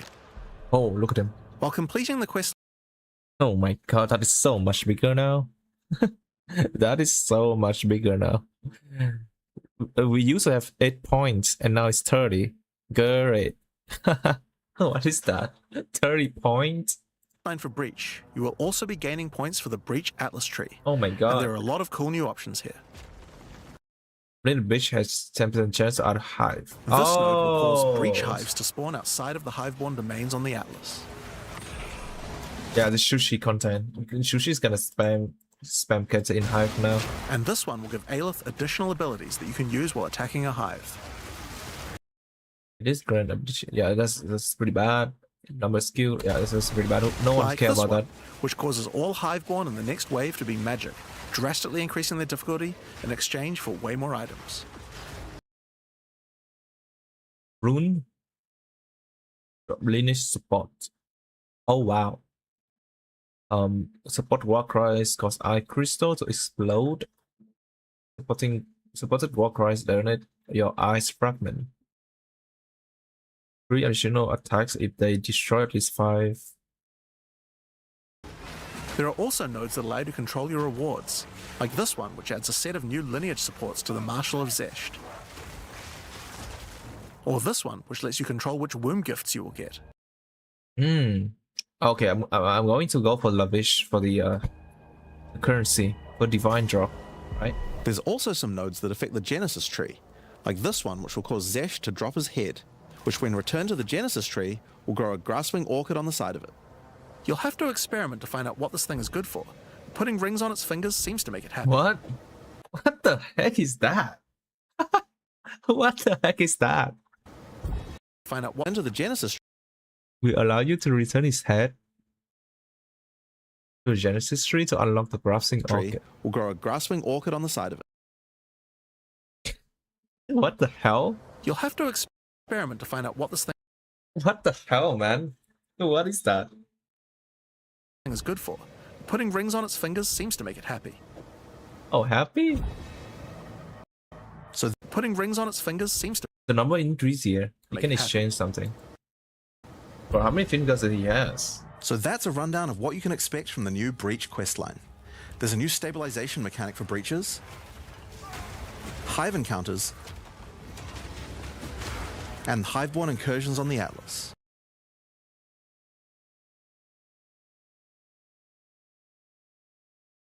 Oh, this is Hiveborn. It's that big. But you also have a huge new crafting system and new bosses as well. Alright, so let's talk about the Rite of the Nameless storyline next. When you first complete a ritual in the endgame, Aoife, a lost spirit, will appear. She appears to need your help, but isn't able to communicate more than a few words, beckoning you to come to the Wildwood. Like the other leagues, Ritual now has a place on the Atlas to call home. It's a ritual. The Wildwood could be found to the west. The When you west. first arrive there, Aoife's spirit will guide you in, where you will discover that inside the Wildwood, spirits can take physical form. Aoife has been bound to this place by the King in the Mists, and requests that you free her. But in order to do so, What the you will heck? need by the King in the Mists, and requests that you free her. But in order to do so, you will need her body, currently in possession of the King. To reclaim it, you will need to gain an audience with him. Inside Audience. the Wildwood, there are many ritual encounters to complete.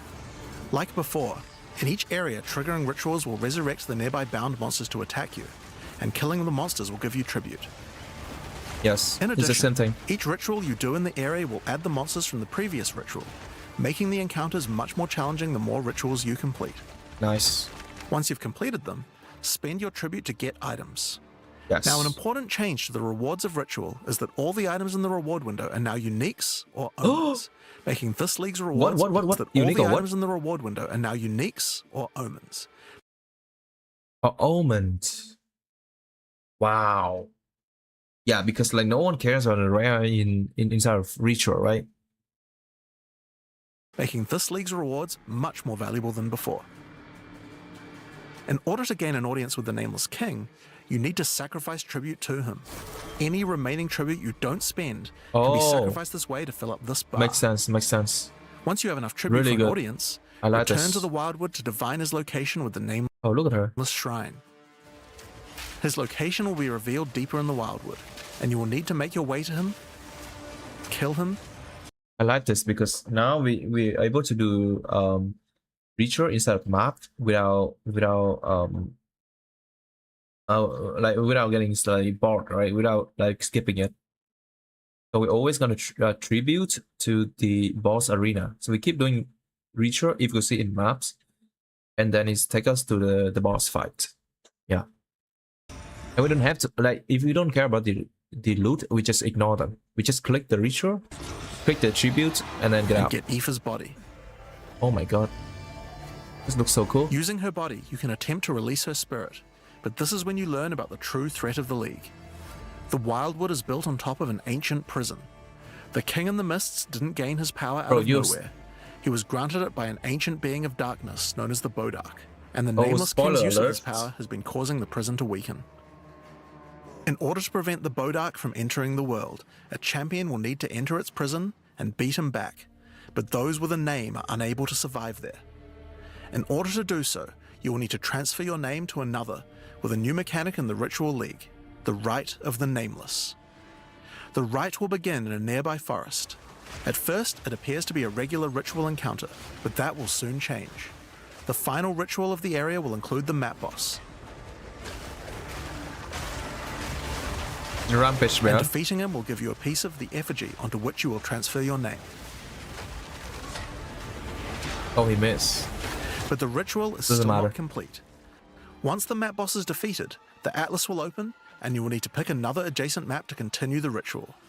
During the rite, each adjacent map will have different rewards to tempt you. So for example, if you go in this direction, you gain significantly more tribute. But if you go in this direction, the uniques in the reward window will turn into currency instead. Okay, we gotta go You for can that for also sure. sometimes get offered specific items that will be added as Major blood. rewards. What is that? So in this case, you'll have to choose if you want to get 5 Chaos Orbs I might- or a Mage Blood.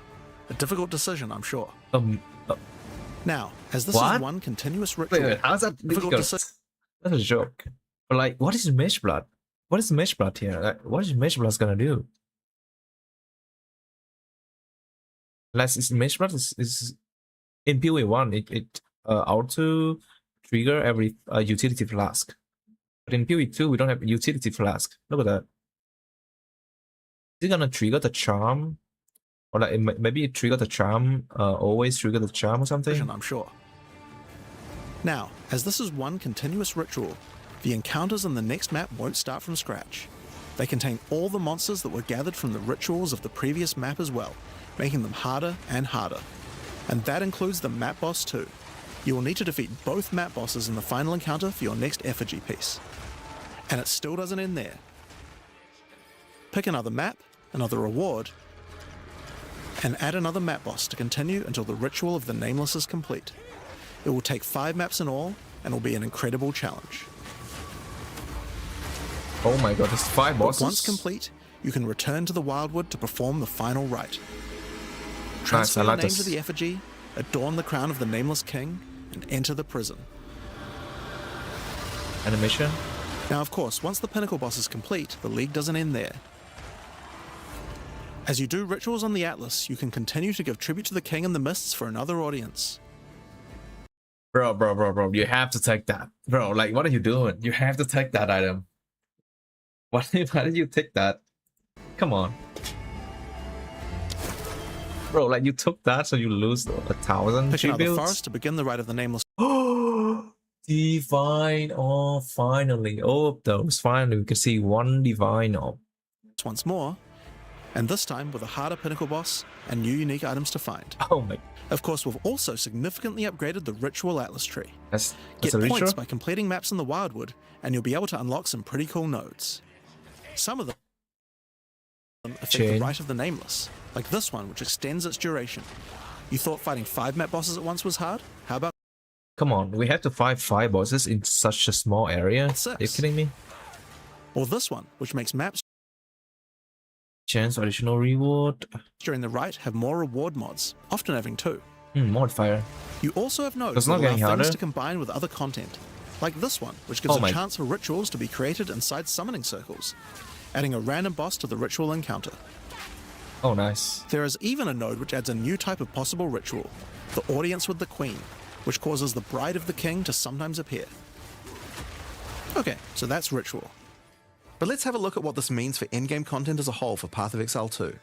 When you include the expedition changes made by the League, we have a total of 5 new in-game storylines, each of which has a hub, crafting systems, areas to explore, NPCs, and a Pinnacle boss as a capstone. Not to mention the Masters of the Atlas storyline as well. But more importantly, you now have immediate quests as soon as you arrive at the endgame, and goals with obvious progressions that you can see how to finish. Each in-game questline has a progress bar that you can pop out from the side of the Atlas screen at any time. Oh, I that see. shows you how far through you are, and buttons that will take you to the hubs for them. Overall, it's just a way better in-game experience with a significant number of fun objectives to complete.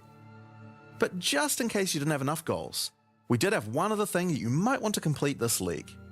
These are called challenge leagues after all. Where are all the challenges? Well, players of Path of Exile 1 will be used to the fact that each league comes Nice challenge. Free MTX. with a series of challenges that you can complete in order to Okay, what was that? prove that you are indeed the best. We haven't done these yet in Path of Exile 2, but it's time to change that. If you're able to complete them, you'll earn pieces of the Knight of Elder armor set. Opening the challenge screen will show you a Good, it's series good. of 8 Pretty good. challenges. After completing each one, anyone in chat or in the forums will be able to see your prowess. In That's addition, 8. you'll get a statue to put in your hideout showing anyone you trade with how many challenges you've completed. Nice. You'll earn the first piece of the armor set after doing 2 challenges, and the full armor set after completing all 8. MTX lovers. So that covers all the content you'll encounter in Return of the Ancients. But what about some new tools to fight against these new pinnacles with? Well, we also have some new Ascendancy classes as well. But to introduce them, I'll hand you guys back to Mark. As Jonathan said, we have 2 New new classes to show you Ascendancy, new today. The Ascendancy. Spirit Walker and the Martial Artist. Let's start with the Huntress's new class, the Spirit Walker. The Spirit Hunters, right? Oh, she's Hunters. Oh, I was calling her Amazon. Hunters, new class. Walker has developed an affinity with the Asmerian New animal Ascendancy, actually. spirits. She is able to infuse the power of Yes, I love Twister so much. I want to go back to Twister, man. This Twister Whirling multiple Slash. spirits at her choosing. On the bottom part of the Wow, class, that's just so fucking cool. Okay, you will find paths for each wisp you would like to commune with. Be they whips. primal, Oh god, I hate the whips. Okay, again, primal all feed feather every 4 seconds up to maximum 3. Send all feather when you dodge to trigger primal bounty. What is that?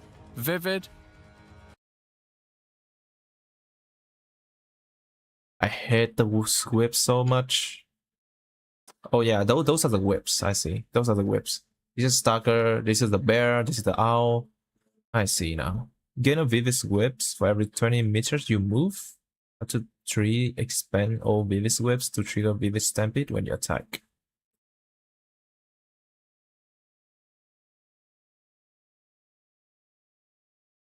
Isn't that kind of crazy? Isn't this kind of crazy? You got the whips for free.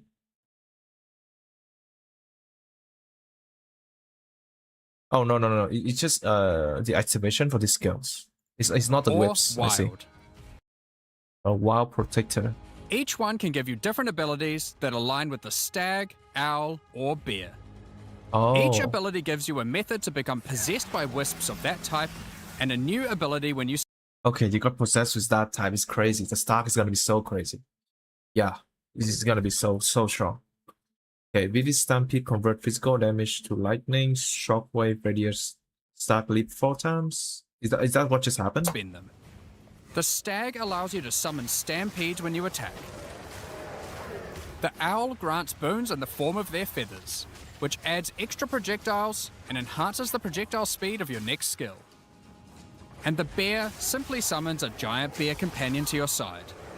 The bear will maul, slap, That's rude. That's shifted rude. leap, and do intimidating roars to debuff your enemies. Now you can specialize more into each of these wisps, Oh, look at him. He take all those. He take all 3s. but if you want to combine all 3 of them, Companion deal additional attack damage equal to 80% main hand. now you can More damage per leap, shock magnitude per leap. specialize more into each of these. Dodging can expand. Wow. Granting primal bounty, 100% more empowerment. Empower effect per additional feeder of extended, going out feeder. Wisps. But if you want to combine all 3 of them, then a new hidden power will be unlocked. The power of Oh shit. Buffs skill is free to allocate it. Oh, free? Rare spirit can embrace the wild. Deep towards enemy. Oh my god, that's so cool. the sacred wisps. This node is free and enhances the quality of all 3 of your spirit animals. Your bear will take some of the damage you take and grant you life regeneration. Oh, they go into everything? Bear again, embrace the wild. Protect allies while they are in its presence, granting 2% maximum life generation, causing 8% of the damage they would take. Bear die? I don't know. Soaring ground, grant evasion rating, full lives you, increase damage. Oh my god. Soaring ground has 4-second base duration. Your stags will become more That's so good. aggressive, leaping towards enemies, and your owl-empowered skills will leave a trail of soaring ground behind them. But that's not all. The Spirit Walker has other powers beyond wisps, such as idolatry. Oh my god. Companion deal 10% increased damage per idol. Wow. This is so cool. This is actually a whips class. Evasion res. Oh my. Increased evasion efficiency upskill per idol in your equipment. Yeah. So yeah. So like we need like the most amount of sockets on our gears. It's like what 1 2 3 4 1 2 1 2 3 1 2 3 1 2 3 basically. Wait, what? Plus minus 4 all res per non-idle augment. Oh. Okay, increased revision efficiency is kind of crazy though. You increase damage per idle. Which can give you large bonuses for using idle socketables in your equipment. It is so cool. This is really cool. And this one, which is 10 beast. Like we already have 4, right? 1 2 3 4. That's it. We cannot go for anything else. 10 beast can capture unique beast. 10 beast. What is 10 beast? Sound familiar.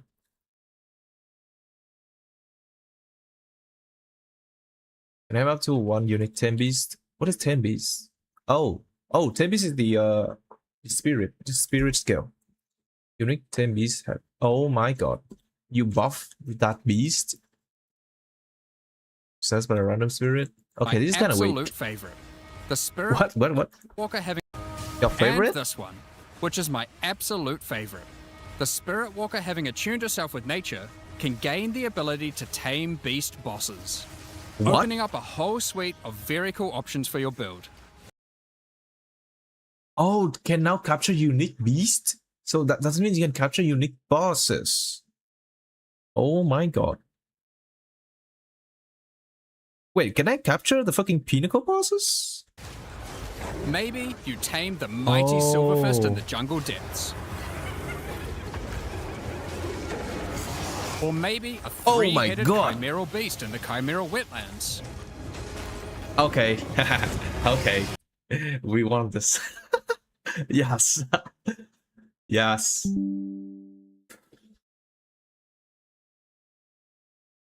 Yes, boss beast taming. Oh my god.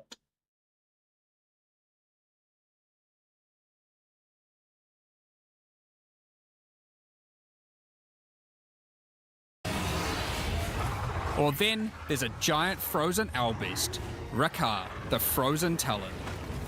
There's a new so one. many choices. You're going to have to experiment a bunch with this one, and I'm very excited Oh, these are new bosses. It looks like an owl. to see what bosses you That's an owl all face. choose to have as your trusted boss companion. Damn, looks his Next up, skill. we have the Monk's new Ascendancy class, the That's AI. Martial Artist. After decades of training, he has mastered 3 of the 7 Hollow techniques. Channeling Hollow Form technique allows the martial artist to create illusions of himself, which then use a skill of your choosing. Perfect for turning skills with less area of effect into ones that can obliterate packs with ease. Damn. Should you find yourself overly vulnerable while channeling, That is you might crazy. want to This is take gonna be Way so of the crazy. Mountain, which causes you to be What the covered fuck in is that? stone when you immobilize enemies, mitigating large amounts of damage. Oh my god, This that can looks so even cool. enhance your attacks too. By hardening your weapon in stone, you can Passing chance to enemy power. Passing chance per enemy power? What does that mean? To gain mountain teaching? Mountain teaching while you have any amount of mountain teaching. Attack you use yourself. An attack ran by this ascendancy class deal 20% more damage. Enemy hits you take that will deal damage less than or equal to 30% your maximum life. After mitigation, but before modified to damage taken, deal 10% less damage. Huh. You had 50% more stun threshold. Bro, that is crazy. All mountain teaching are lost if you go 8 seconds without gaining any. Damn. Immobilizing an enemy. Oh, wait a minute. Immobilizing. Whenever you're immobilizing enemy, you got 20% more damage and you got 70% less damage second and more stun threshold after 8 seconds, basically. Bro, that is enough to kill anyone, like one-shot any bosses. Wait, up to maximum 30. Yeah, that's a lot. Lose a mountain teaching when you are hit. Oh, when you are, and when you use or sustain an attack that benefit from. Oh, deal even more damage. that's pretty bad. After taking Hollow Focus technique, you can Autofocus, another technique. Require any melee martial weapon or unarmed. When active ghostly bell appear near you, you hit. Oh my god, that's good. Your hit immediately destroy the bell, creating a shockwave that damage nearby enemy and cause. That is so good. This is a buff. So you always active the belt. You always active the belt. Yeah. Cause heavy stun on enemy that are prime or for stun. The bell are themselves always prime for stun and can be cool. Oh my god, that is manifest so your good. spiritual energy into objects. In this case, bells, which will appear around the martial artist and can be shattered by any of his attacks. Wait, random? Even ones from the Hollow Form technique earlier. Why random? Hollow Resonance technique furthers that by adding a manifested bell to your back. What? Critical hit with other skill will cause the bell to ring out. Oh my god. Which rings each time you deal a critical strike, damaging all enemies around you. This is so good. Through all the martial Can tattoo runes onto your body. Getting additional rune only socket. Wow. artist's thorough training, he has mastered the flow of internal spiritual energy too, and has engraved runic tattoos really around his interesting. meridians. By doing this, he can gain the benefit of extra runes. Just open your inventory Oh. and add the runes. There is one that counts as a helmet, 2 as a body armor, 1 as gloves, and 1 as boots. That is so Body cool, armor man. and add the runes. 2 body armor. Yeah. And 1 as boots. Finally, your hands. The ultimate Glove. Oh, gloves, yes. You equip have the space type transform to fist of stone. Evasion rating per level, maximum energy per level. That's 100, 300 evasion and 100 energy. Prefix and suffix are now transformed into more powerful related modifier. expression of a master of the martial arts. Taking Way of the Stone Fist will cause your gloves to become a new base type when equipped. Each modifier on the original pair of gloves has an equivalent, more powerful, and more impactful modifier. This is so cool because you got additional damage modifier, but you don't lose the defensive side. Yeah, you got defensive for free. For example, these gloves add some physical damage, cold damage, Because the damage modifier are prefix, and then the evasion and energy shield is also prefix. So you cannot put all everything on them. So yeah, this one is pretty good. Actually though, it gives you the defensive side, but do you really need them? lightning damage, some resistances, and life gain on hit. Now, when I equip these, they become literal fists of stone, and not only grant me a bunch more evasion and energy shield, Oh my god. They turn into extra? Like, what? What the heck is that? they now also grant a lot more damage, some maximum resistances, and a significantly higher amount of life gained on hitting A enemies. mistake. With all the different rune combinations you could do, and the different modifiers on gloves, there's a ton of different build options, and we're looking forward to seeing what you can come up with. They add chaos and then you can do chaos well. Now, with so many new bosses in Return of the Ancients, of course we want to have a huge number of unique rewards. There are some pretty cool That is really cool. Holy shit, that's good. things in here, so we wanted to show you a few of them.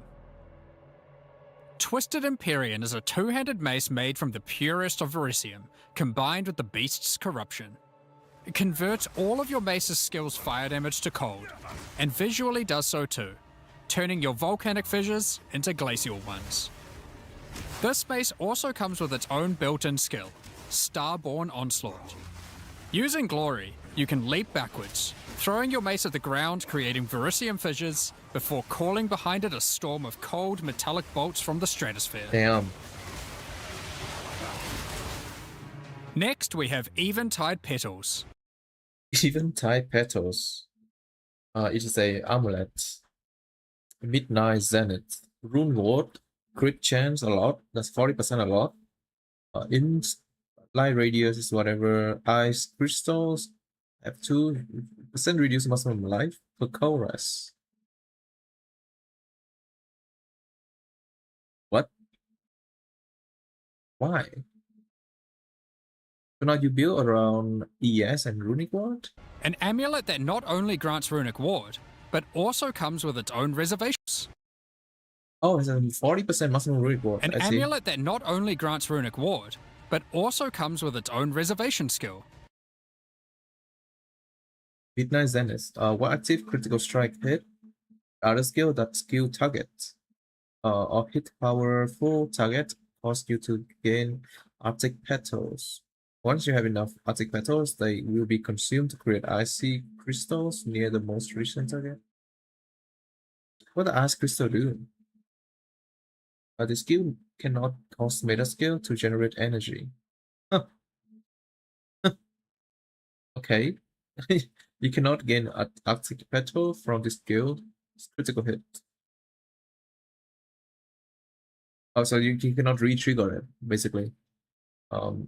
Yeah, you cannot re-trigger it by itself. Plus one Arctic petal for power of target skill with crit hits. On critically hitting rare or unique target. Yeah, so you don't have to kill them to gain power. That's really good. That's actually really good.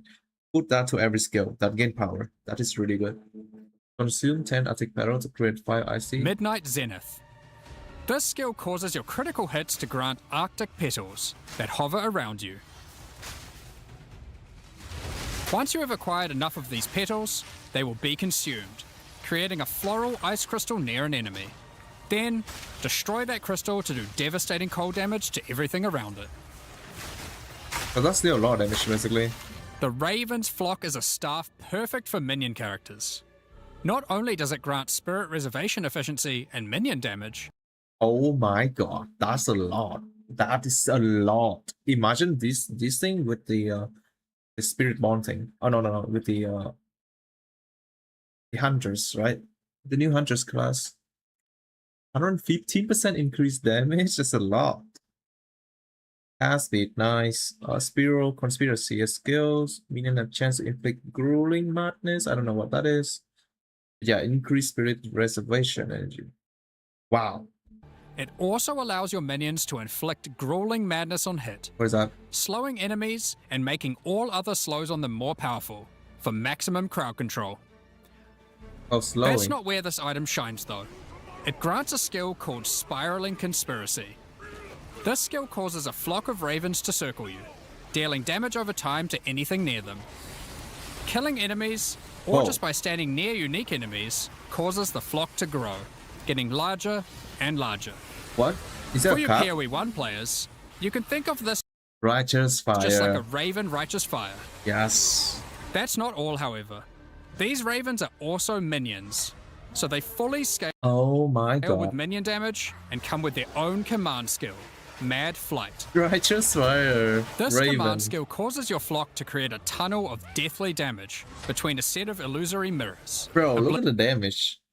Your flock to create a tunnel of Tiny deathly tiny damage little between a set damage. of illusory mirrors, obliterating anything in between. Oh, don't you want to run? Don't you want to run this on a Deadeye build so that it can run fast and kill everything? How large is it gonna be though? Is green large? Horror's Flight is a pair of gloves instilled with the purest of fear. Raven Righteous Fire. Interesting. Really interesting.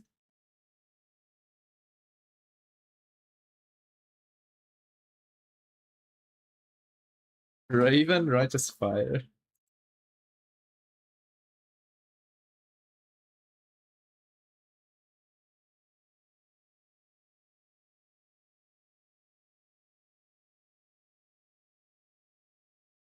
God damn. Horror's Flight is Crushing Fear.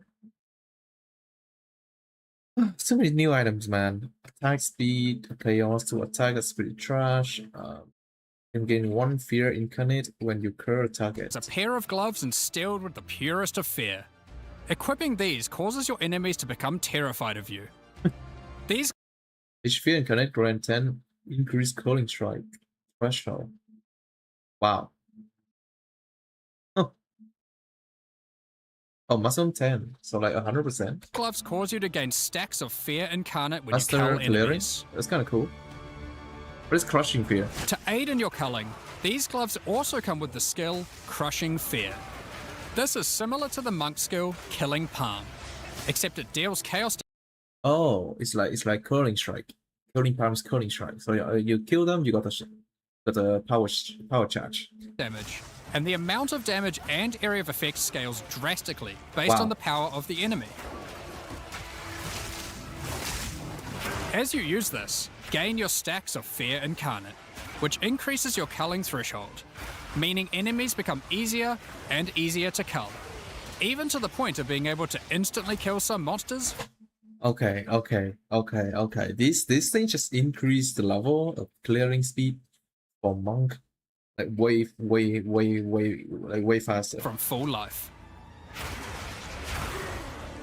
Sylvan's effigy is a scepter for those wanting to run companions. Capture. Level 90, nice. 20 deep skip limb, that's crazy. 20 Asmarian Wolf. Spirit, good. Align your presence, generate life. Okay. Why is life though? 9 attributes. Companion deal increase damage to your mark target. Nice.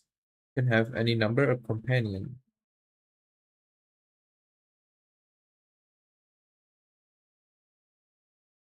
What? It allows you to have any number of companions of different types, instead of the normal restriction of just one per type. But what makes this cool is instead of the You can have any number of companions. normal restriction of just one per type. But what makes this Oh, cool whoa. instead of the normal restriction of just one per type. But what makes this cool is the Asmarian Wolf companion it comes with. This is a persistent minion that This is the goof bill. bites foes to maim them, leaps to cause bleeding, and even howls to buff nearby allies. Additionally, it comes with the command skill Eternal Hunt, which when used it will howl, calling on Oh, look at him. He's playing the Druid bill. the spirits to manifest spectral wolf wait a hunt minute. buff that is the Which type of skill is this? A scepter. Oh yeah, you can use scepter. No, you cannot use unique scepter with the what's it called, talisman. You cannot use unique scepter, but this is a unique scepter. But you cannot play the what's it called, the talisman to turn you into a werewolf. Asmarian This guy is playing it though. He has these two. These are talisman item. Or you can like switch item. I don't know. Additionally, it comes with the command skill Eternal Hunt, which when used it will howl, calling on the spirits to manifest spectral wolves to ambush all foes around you. Liminal Coil is a crazy wand. Okay. Chill, man. Coiling bolt. Increase spell damage. Right, they keep giving us like new, crazy unique. Magnitude of curse you inflict a 0. What? Curse you inflict, ignore curse limit. What? Are you insane? Are you insane, bro? Spell hit again 25% extra per curse. What? It's a 1. It's a 1. Is it crazy for Castle Crit, no? Or is this an elemental weakness skill? It allows you to apply as many curses as you please. But Yeah, that is really good with the blasphemy. Yeah, blasphemy, and then you put like 5 curse on it. But those curses will have no effect. Doesn't matter. It doesn't matter. You got extra damage. What's the point then? 2 reasons. Firstly, your spells gain a bunch of extra physical and chaos damage for Crazy. Like for example, if you have like four curses, right? Is it going to be 100% increase? And both of them is going to be like 200% increase extra. And then you play custom crit. No, spell hit is increase all the spells. each curse on enemies. Secondly is the skill it grants called Coiling Bolts. This skill is a projectile spell that fires coiling physical and chaos projectiles with every cast. That's crazy. What makes this skill truly special though is that it will split and chain through every cursed enemy, causing an absolute ruckus. Nice. See for yourself. Nice. This is the better lightning spear. I can see. Periphery is a unique bow. First skill, right? It's gonna be the witch. What's it called? I forgot the class because it's so long.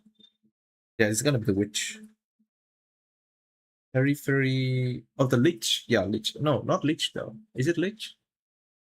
Periphery Earthwood Shortbow. Cool bow. Looks like a cool bow.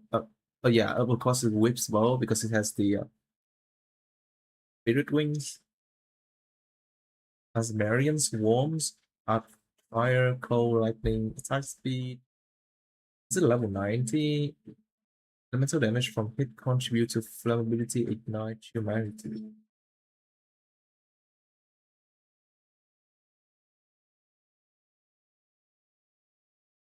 Oh, interesting, because so if you have one type of elemental damage, it's also contribute to everything.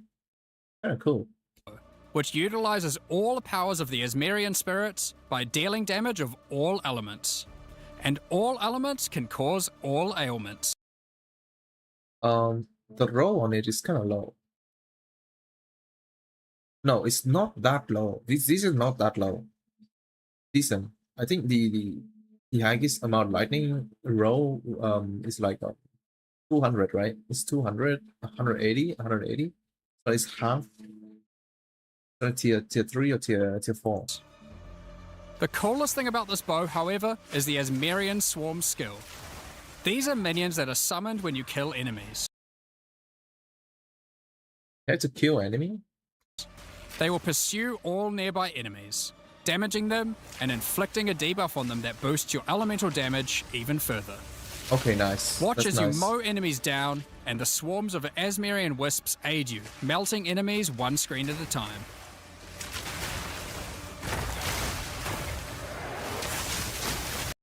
Oh my god. That is so freaking cool, man. The Ordained is a new spear. Okay, here we go. So we got the witch, we got ranger, we got the shapeshifter, we got the what's it called? The titan, a warrior, and now we got the Amazon. Spear throw. The normal skill, righteous descent. Okay, that's a new skill. Increase melee strike range. Oh my. 200 increase physical is really high. That is a high lightning damage too. That's like tier 1 lightning damage, tier 1 physical. Oh my god, that creature is crazy. Life list recover based on your lightning damage. That's also crazy. That's Amazon. That's basically the Amazon ascendancy. Create a fragment of divinity in your present. Mastering His weapon is so freaking strong. The DPS is so high. This is really good. It's gonna be so good. physical and lightning damage. With Again, this is of course is good for Twister. Of course, of course, it's gonna be good for high critical Twister. strike chance too. This spear allows you to leech life not only from physical damage. Wait a minute. No attack speed. Doesn't matter, right? Yeah, no, doesn't matter. You use the weapon switch thing. But Wow. lightning too. It also creates a fragment of divinity nearby periodically. Okay, please buff the damage, of course. What are those? Well, this spear has the skill the Righteous fuck? Descent, which is an epic, divine leap, aided by angelic wings. If you use the skill when a fragment of divinity is nearby, it will become empowered, dealing Oh. significantly more damage, gaining massive area of effect, and bypassing its cooldown. That's so fucking cool, man. When fighting a boss, let a bunch of the fragments spawn, and then just unleash your divine havoc, obliterating them. That's like already like 5 new builds. At least 5 new builds already. That we have to play. We have to play. Oh my god, that's big damage. Last, but not Oh, look least, at him. we He's using Twister. Yeah, Twister, Warning Slash. Last, but not Oh, voices! No way, dude. least, we have a new unique jewel. Voices. Grand 2 U socket. Damn, that's good. That is so freaking good. Voices is simple. It consumes 1 jewel slot to add more. There are versions that That add is 2 so jewel crazy. slot, This is gotta be like, okay, this is from Delirium, right? Yeah. 3 jewel slots, Oh my and for god. those who are absurdly lucky, Do not have 4. Please do not have 4. It's going to be a mirror. H. or rich. God damn it. That's a mirror. That's a mirror right there. That's a fucking mirror. Oh no. Oh no.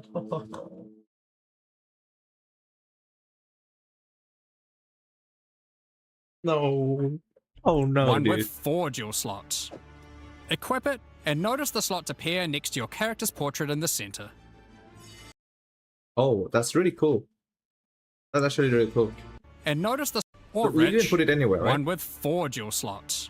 What if we have 2 of them? Oh, limited to 1. Equip it, and notice Oh, limited to 1. Okay. the slots appear next to your character's portrait in the center. This is really crazy because it's also scaled with the new jewel, right?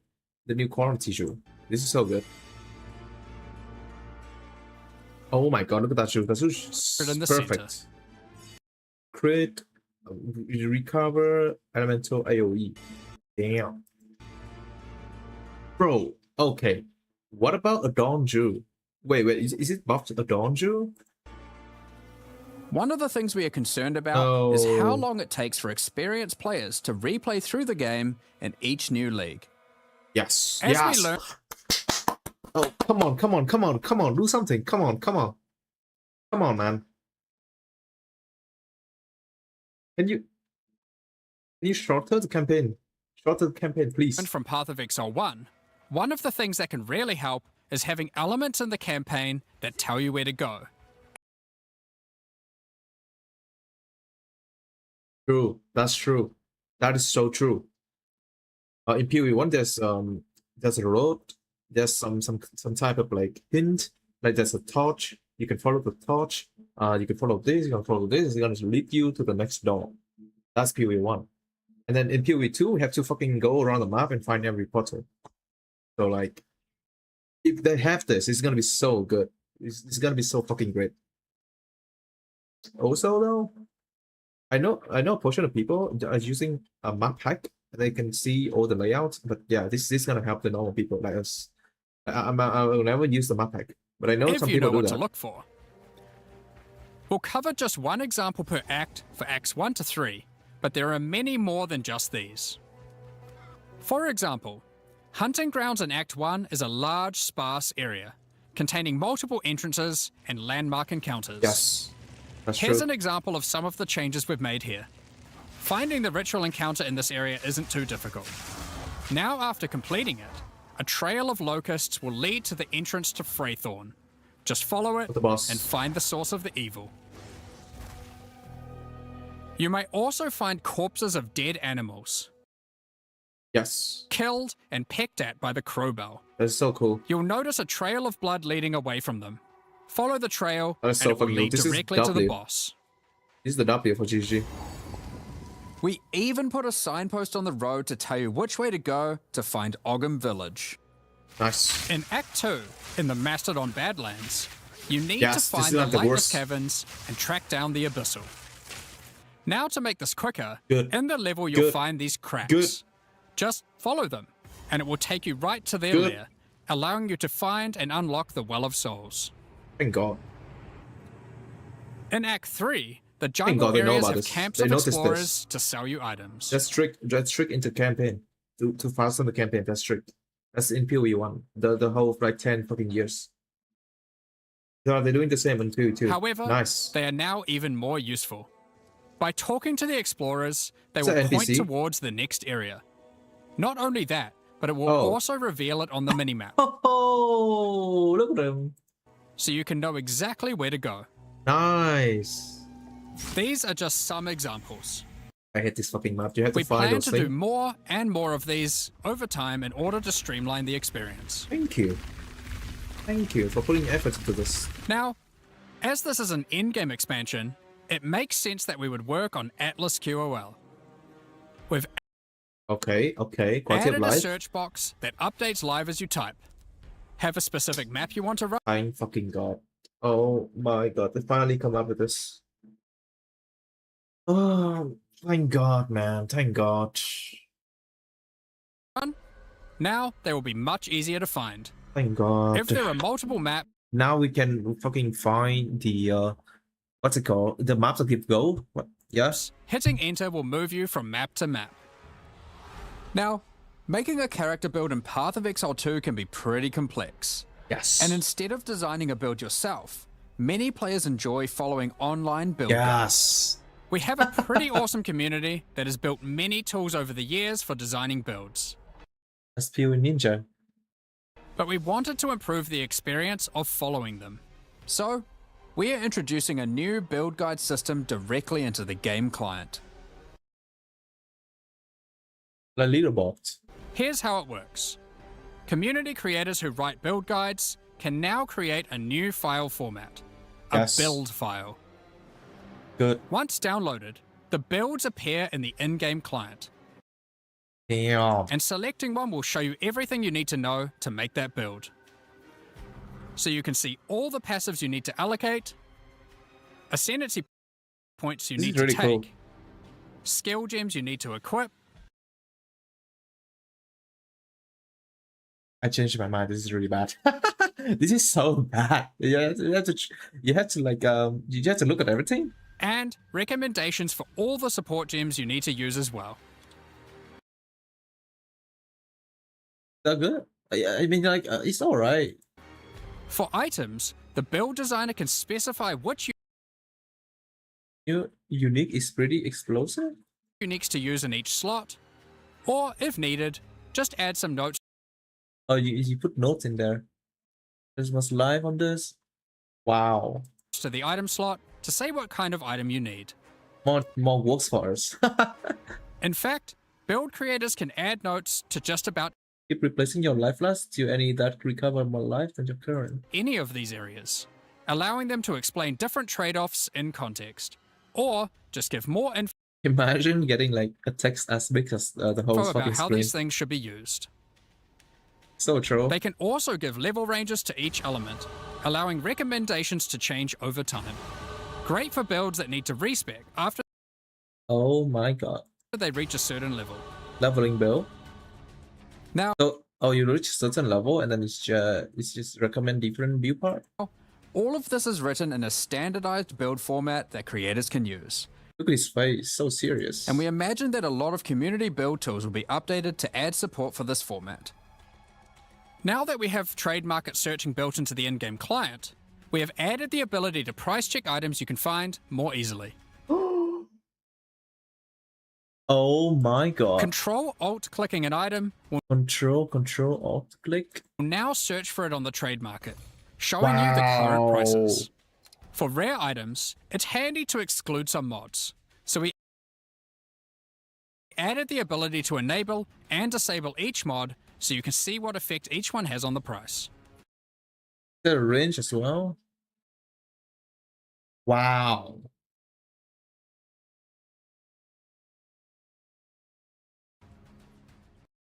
To be honest though, this is pretty bad. This is actually pretty bad. Like it says so few tools. But yeah, probably they will increase this over time, right? Next up, 2 we're months going to ago. be talking about the new supporter packs for Return of the Ancients. Returning to the ancient. Okay, support the Today, I'm gonna buy this. we're launching Give 2 him something new good. series of support Give me something good. That's the pet. That's a flying fucking packs. Batman. the Blood Reaver and Divinity packs. That's a demon. Each tier contains the pack's full face value in points, alongside several exclusive microtransactions. Whoa. Yeah, I'll buy that. As Thank you. always, the microtransactions in these packs are purely cosmetic and do not affect your character's power or progression in any Really? way. Yes, it is. The Blood Reaver Oh my. Oh wait. What is that? series of supporter packs contains 6 exclusive microtransactions. That is cool as hell. Let blood fuel your bloodshed. The Exsanguinator weapon effect draws the blood of enemies you've slain and funnels it into your weapons. Wow. Turn the appearance of your endurance, frenzy, and power charges into orbiting globules of blood with the Blood Reaver charges. But this is $30.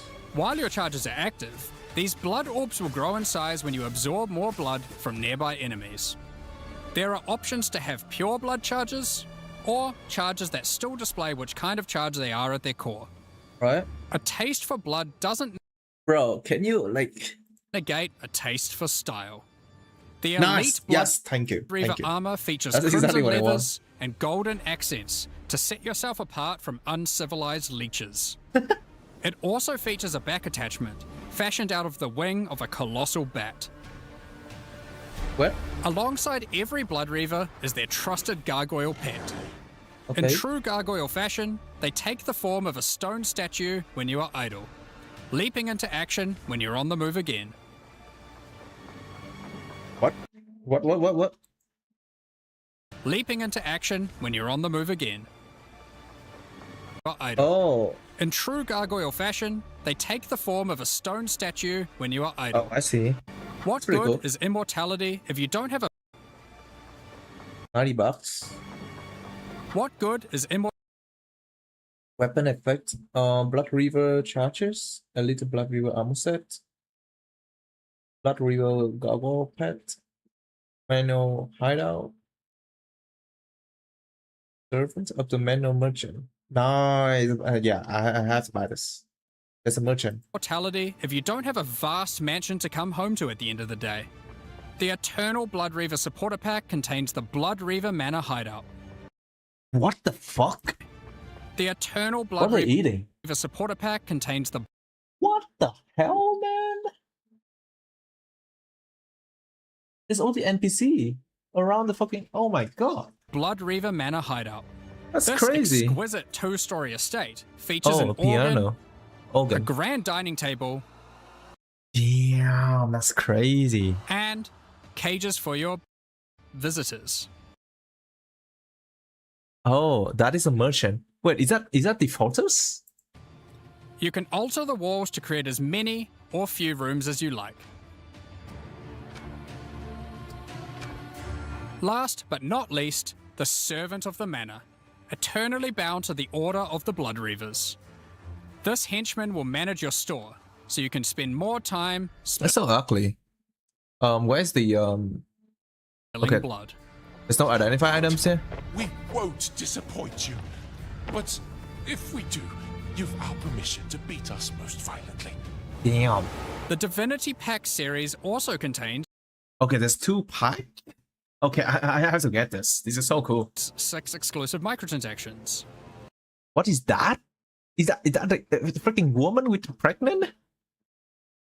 Huh.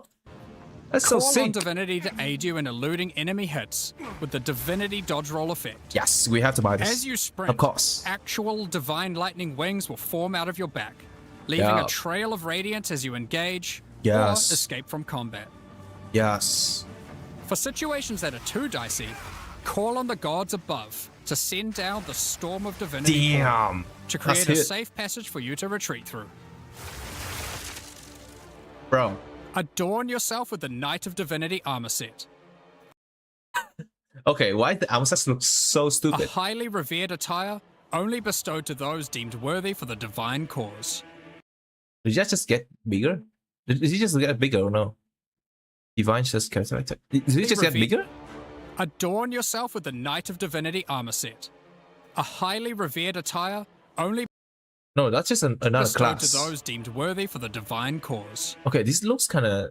It looks kind of meh. It looks kind of mid though. But Revered look at attire that shit. Look at that hose. only bestowed to those deemed worthy for the divine cause. Equipping the Divine Surge character effect empowers you with a storm of divine energy. Using skills causes the storm to burst from your character, spilling raw divinity into the area around you. The Arbiter of Divinity wings are the final piece remaining to emphasize the force divinity has over this realm. This ancient precursor machine was found locked away in a highly guarded vault. Its original purpose is unclear, but it has been altered to fuel your maps using the pure, everlasting Bro, that is like... Look at that shit. purpose is It's unclear, open. but it has been altered to fuel your maps using Oh my god. That's disgusting, man. the pure, everlasting divinity within What the the statue. hell? The pillars surrounding you represent doing, how bro? many portals you have left for your map. This map device also tracks your progress as you complete the new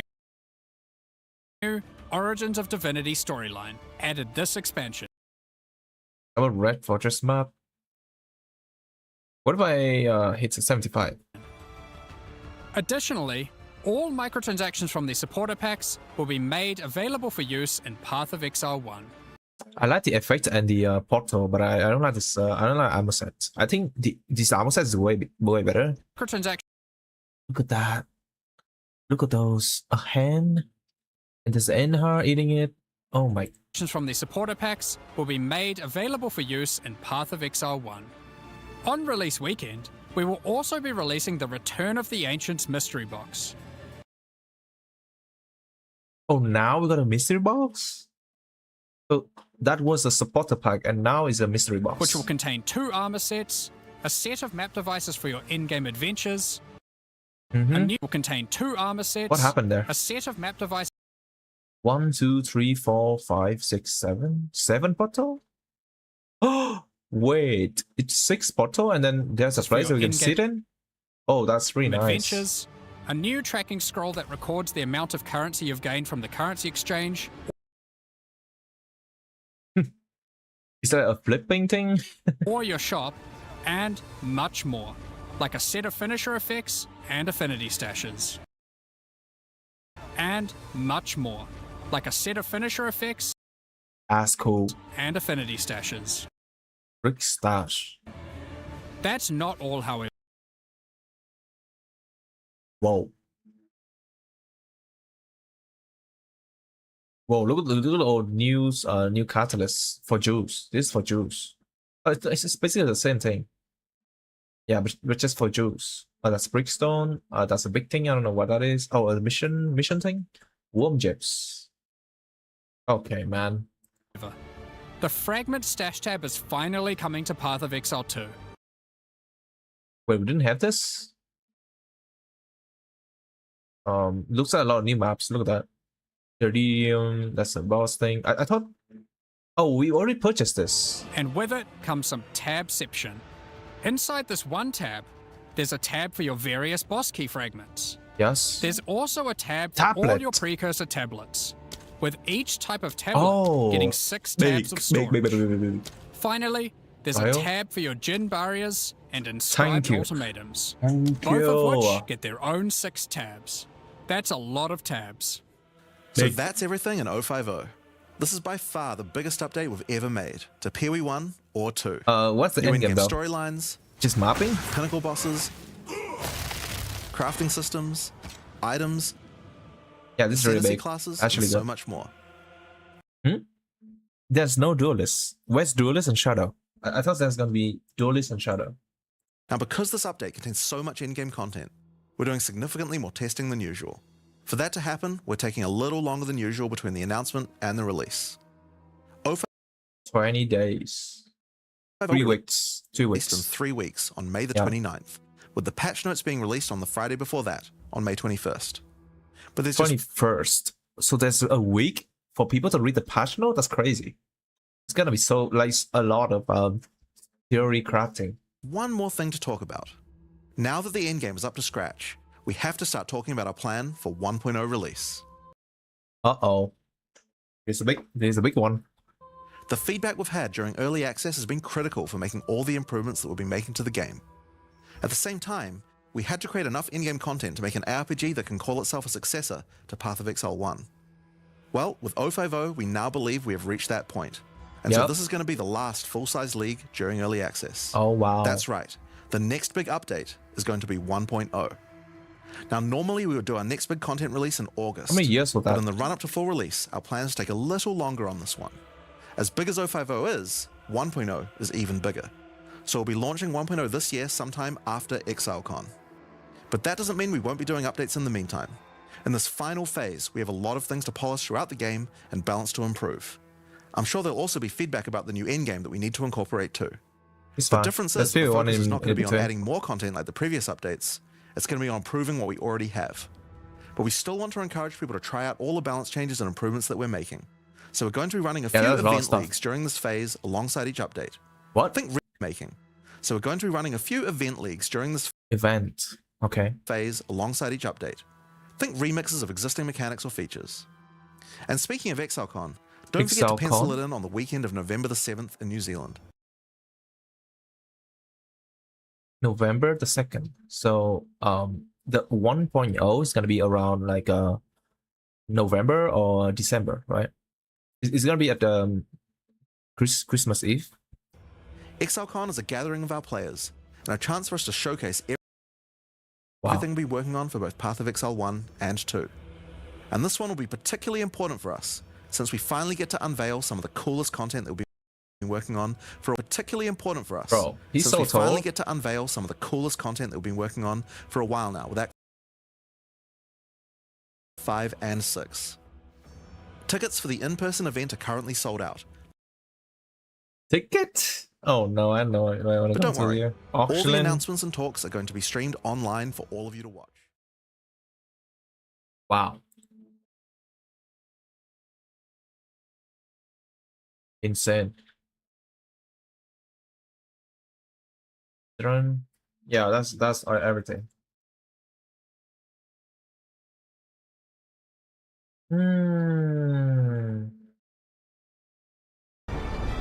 Okay, let's watch the trailer again. I see all the small details inside the trailer. See what happens. Those in darkness.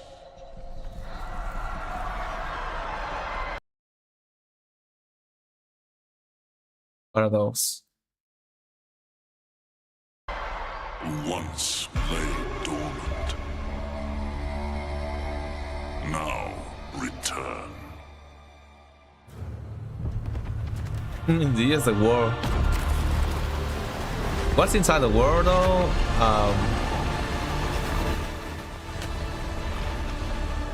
We who came before. There's a few maps with the extra modifier on them. That's it. Behold, the first Oh, and that guy.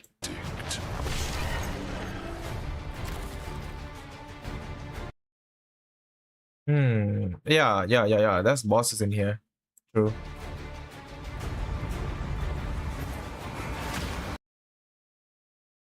Looks like a train. A centipede train. Yeah, with the arms. Endgame areas. Centipede. Whoa. Amateur pinnacle bosses. Damn. He's good.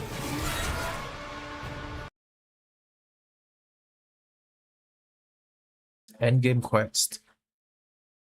So we had to do the quest to finally play the endgame. Retro rework. Nice. I like Retro now. Retro looks good now. Yep. Bro, there's a mesh blood in the end. A freaking mesh blood. Like, you have to play this. What's mesh blood's gonna do? No one knows. That's Diablo. New Retro Pinnacle boss. That's Diablo. Waking the Dreamer. This is a bridge quest with a new bridge tree. Yeah, that's huge too. It's really big. Yup. I haven't noticed how long this is. Is it all the way up to here?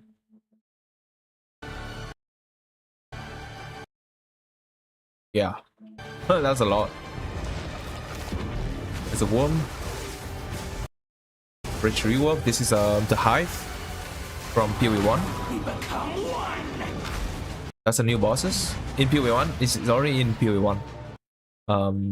Another endgame quest for Delirium.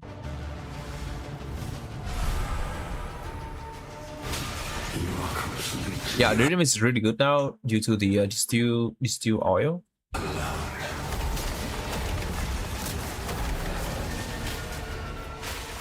Rich also give us the catalyst that we can quality the juice, and then there's a dawn jewel with the new voices jewel, and then we have extra 4 slots, and then the jewel is gonna have modifier, more fucking what's it called? More quality on the jewels, and then we got like 4 extra jewels.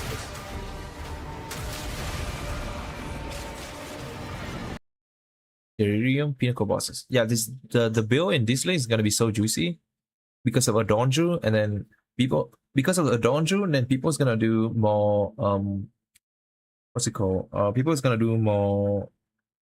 The content that drop Adonju is the boss fight. Yeah, and now Delirium still gonna do more Delirium because it's gonna drop voices. It's gonna drop the distilled oil.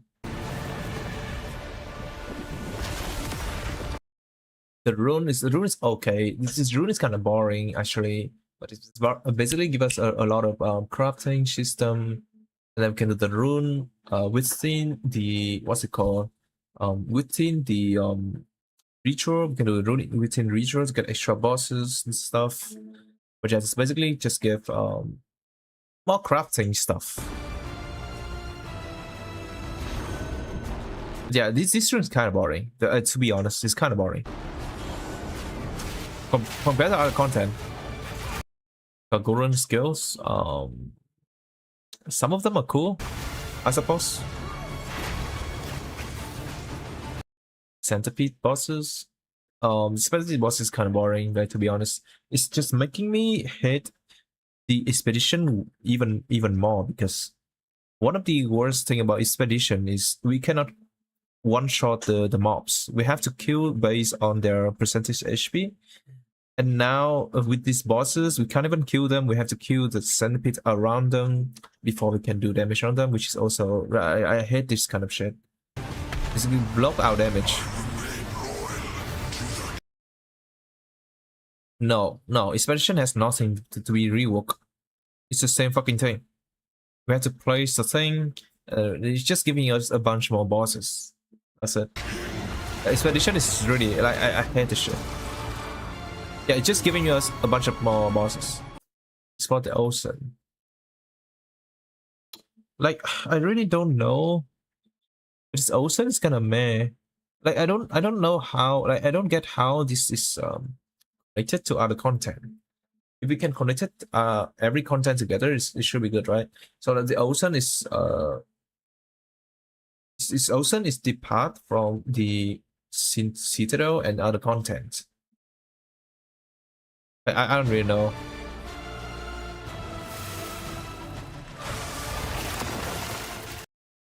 Expedition bosses, like what? It's actually like, I don't know, like are these related? You the hunting. It's your last. These guys basically these are basically Atlas Tree. It's basically Atlas Tree. They just give us to the other NPC. Basically. Continue the search. See what you can find.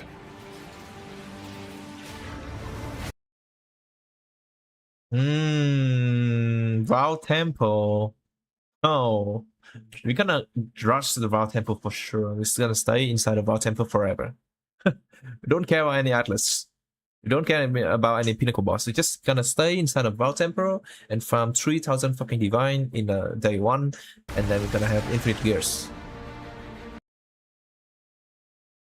What is that? Is that Val Temple thing?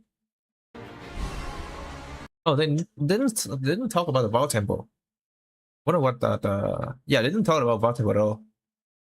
Atlas Abysses. I mean, it's already there, right? It's already there. 15 new bosses and Pinnacle. Like 5 of them are from Expedition. 5 of them are from Citadel, and then there's random everywhere. No, 5 of them is from like 2 of them is from the bridge, 5 of them is from the what's it called Ritual. Yeah, 5 of them from Ritual, and then we got the new Pinnacle bosses.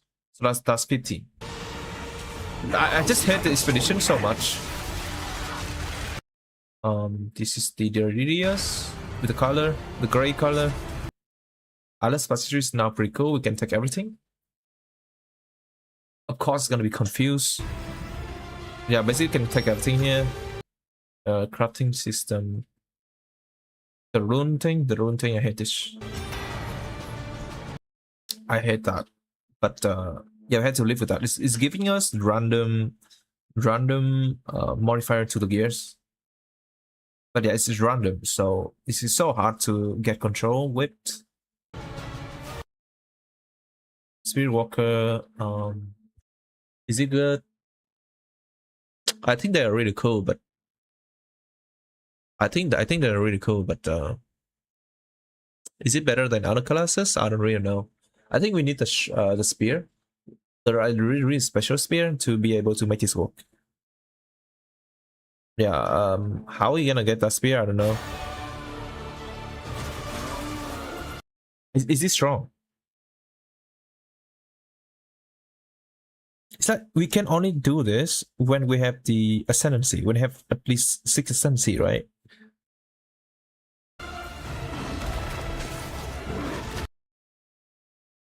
Okay, I remember it now. Okay. Yes, this is really cool. I remember it now. We can tame the boss. Yeah. Okay. That's gonna be so cool. This class really is gonna be so strong. This class is gonna be so strong. The strongest. Bro, you have the barrel behind you, and then you got infinite damage buff. Oh my god. You got a best monk class. And also you got the tattoos, right? I like this. Raven. I like this unique. Oh, Raven. Yeah. Minions also gonna be cool. And new spear. This is a new spear. This sounds really good. So like there's like at least 5 more good builds. Sorry, one is a monk, one is a raven, righteous fire, one is the spear one is the spirit one, one is the goof one. That's 5, and I can tell like about like 5 more. Yeah, but there's probably like 10 more builds. Good builds. To face us is to face. The thing is, like, where's the end game though? I don't see it. Where's the infinite grinding end game? I don't see it. We kind of got all the ascendancy, right? We got all the Atlas tree, we got all the bridge, but then what is the end game? What are you going to use those builds on, right? Is it gonna be redraw? Is it gonna be bridge? Yeah, where's the grinding? The grinding, the end game grinding. I don't see it. Evo is gonna give us comments about it. Oh my god, Asman goes on it. I don't know. Where's the end game? I don't really see the end game here.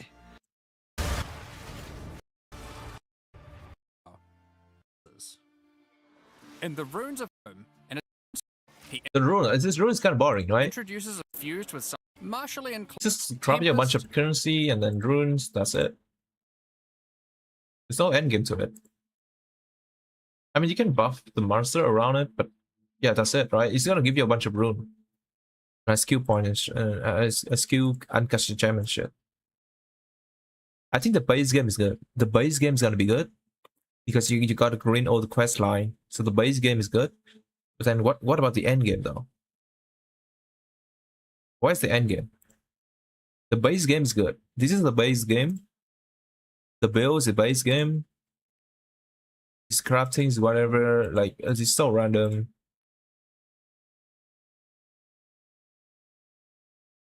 These are the quest line. They get a bunch of quest line. Is a quest line. These islands contain all sorts of little secrets that you can find and blow up. Like, how are you gonna combine this with bridge and deliriums? I don't get it. Can you do that?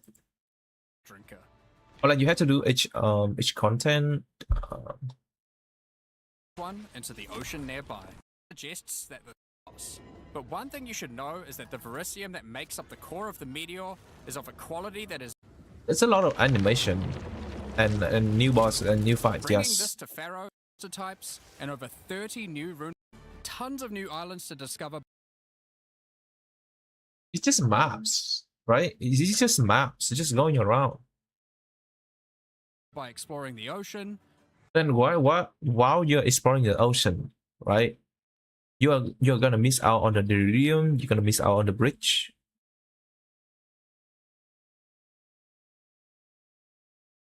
Like, how are these content linked together? How are they resonate together? Is the problem. There's still a The in-game entire area around your starting location is now teeming with new quest lines and things to discover. Will you Yeah, investigate this how are they resonating together? strange forest to the west, the cracks in the earth to the east, or perhaps visit the ruins of a Val city in the north? The Atlas now has fixed points of interest at specific locations, giving you specific objectives that are easy to find. Like before though, no matter which objective you choose, going to towers to see what's out there is always a good idea. The first time you do that though, something new happens. Yeah, the base game is gonna be good. The adventure is good, but then where's the grind? Where's the grinding part? Is it like you're gonna discover everything within like the first 3 days, right? But then, what are we gonna do after that? Is the question. Earth shakes, I don't get it. and a gigantic Are we gonna go into the temple again, or fortress rises from the earth. I thought this Citadel is gonna be the endless grinding, but apparently it's not. It's just a quest A line. remnant of the ancient precursor civilization. It's just a quest line. They just make a quest line going serious. The cataclysm of the beast has caused an ancient protocol to be invoked. Should corruption ever take hold to this degree, the world must be scoured and purged of corruption. Is that what happened after we You'll need to make defeat your way him, into the right? fortress and activate the gates. Gain the keys to reach these ancient precursor weapons and disarm them. But A this will bot be no message easy telling task. this is not a bot The message. fortress has many areas to explore and many new things to find. You will power up ancient machines. yeah, we know. Like we're gonna do this, right? But then what? Fight new and deadly foes. Where is the infinite scaling thing? Right? Discover many new areas. How can we like and apply uncover some buffs dark to this? secrets. Now, We're the just gonna fortress stay is the same. first of the new full in-game storylines that will buy a map. It's storylines. This is not endgame content. It's storylines. It's basically storylines to lead us to the content. But then what is the endgame content? It's a real endgame content. Now, just like the normal areas of the Atlas, you'll need to fight the map boss of each area to complete the map. But unlike a normal map, the ones in the fortress each contain precursor nodes after the boss, and activating these nodes will give you points for the new and improved. So then you're gonna do everything to get all the skill points, right? You're gonna do everything to get the Atlas done. Yes, gonna do everything to finish the quest line. You're gonna finish all 5 quest lines. But then what? It's just quest line. But before there's no quest line, there's straight up to the quest and straight up to the content. But now there's quest line, and to get to the content to open the Atlas, and then we stuck at the content. What happened after we finish the content, right? What happened after we take everything here? Is this gonna be endless map running? That we wouldn't have been able to create before, like this one, which gives a chance for cities to be invaded by another Like, faction. what are we Even gonna allow it to use contain 2 faction like crazy leaders, builds on? allowing you to get This 2 question. crisis fragments.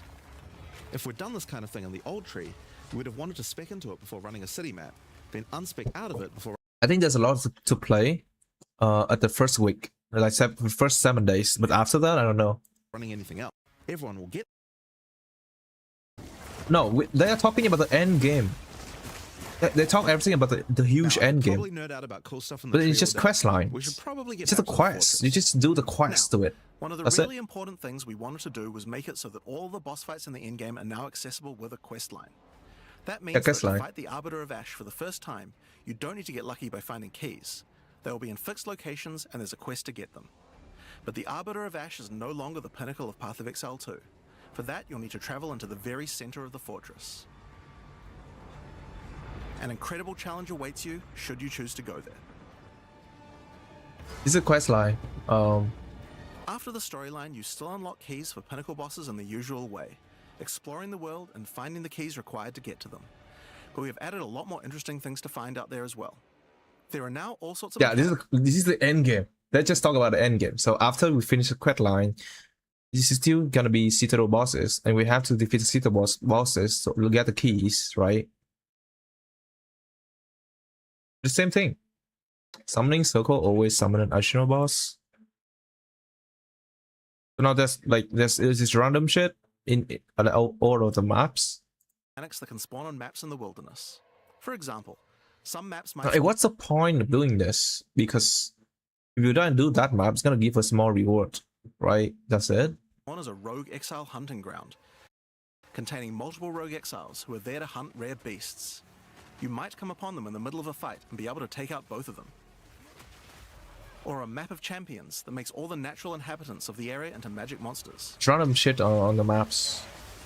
Or this one that causes all shrines in the area to release as merry spirits when used. I'm trying to think about how to play the endgame. Once you've explored and found your keys, you can return to fight the pinnacle and the fortress again. But this version of him will be harder. And not only that, he will have new unique rewards as well. Each time you fight him, you get the ability to activate one section of the fortress. And any maps that you didn't finish there will be automatically completed, giving you all the Atlas points.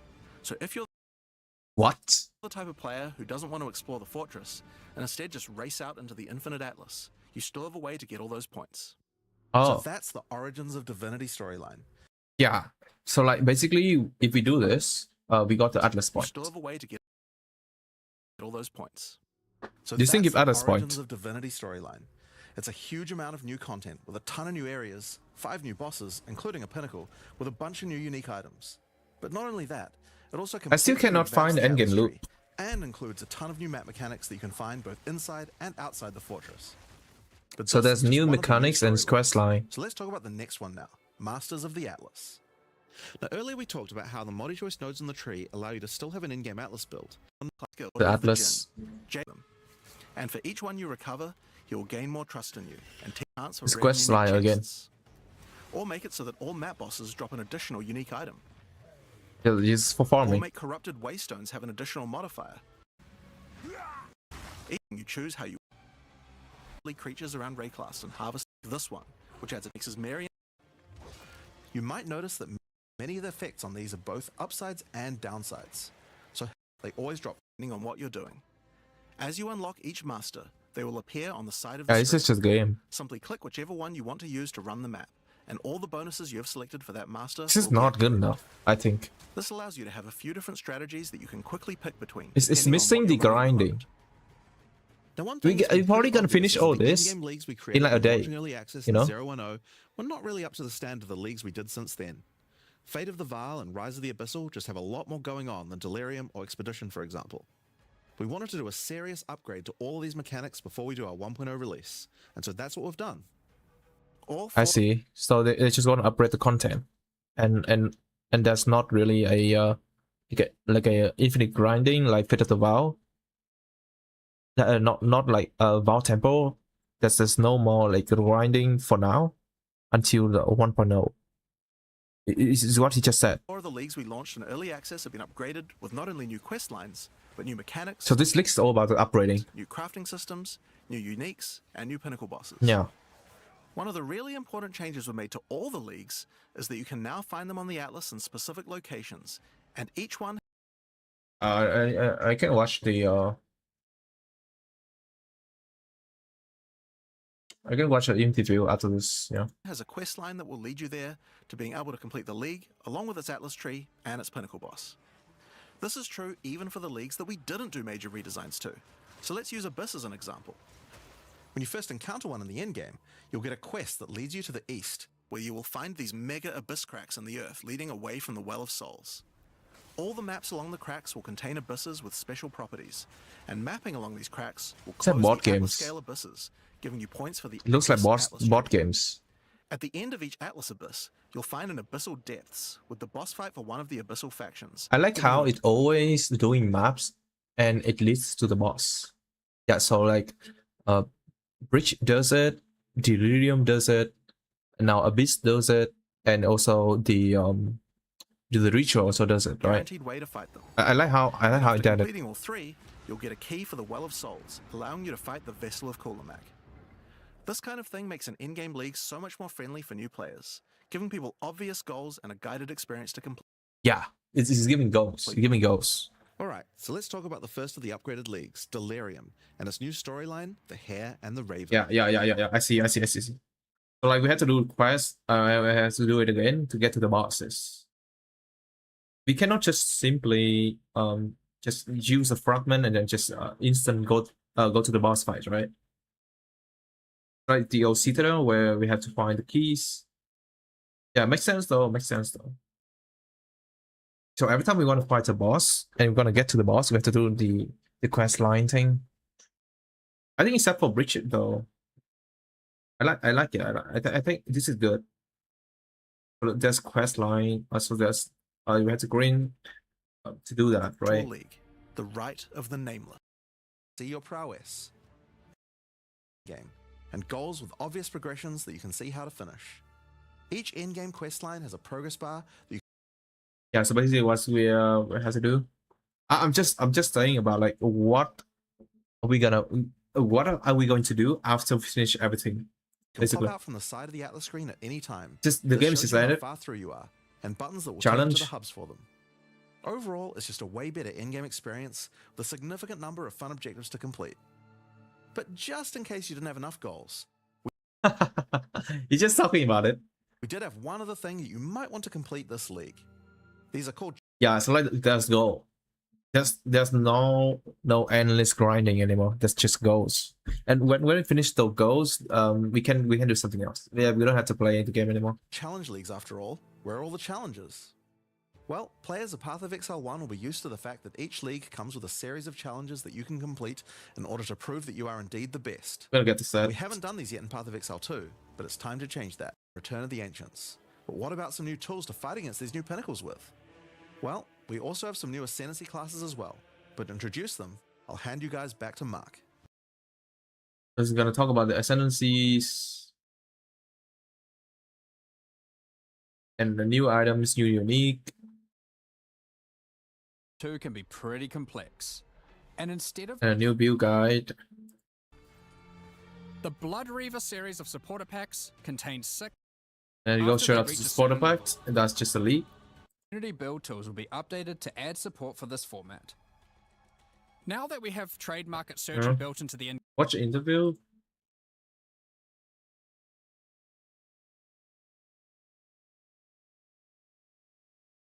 They're on Twitch. I think they're streaming on Twitch. Oh, it's over though. Okay, rewatch it.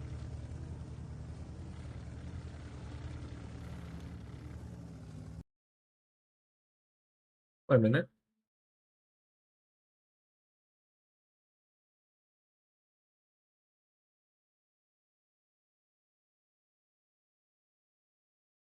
How can I rewatch it? They haven't updated yet.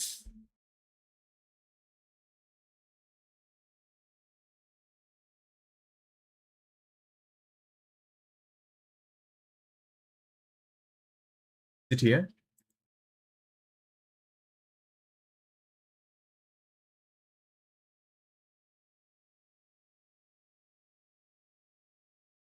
See?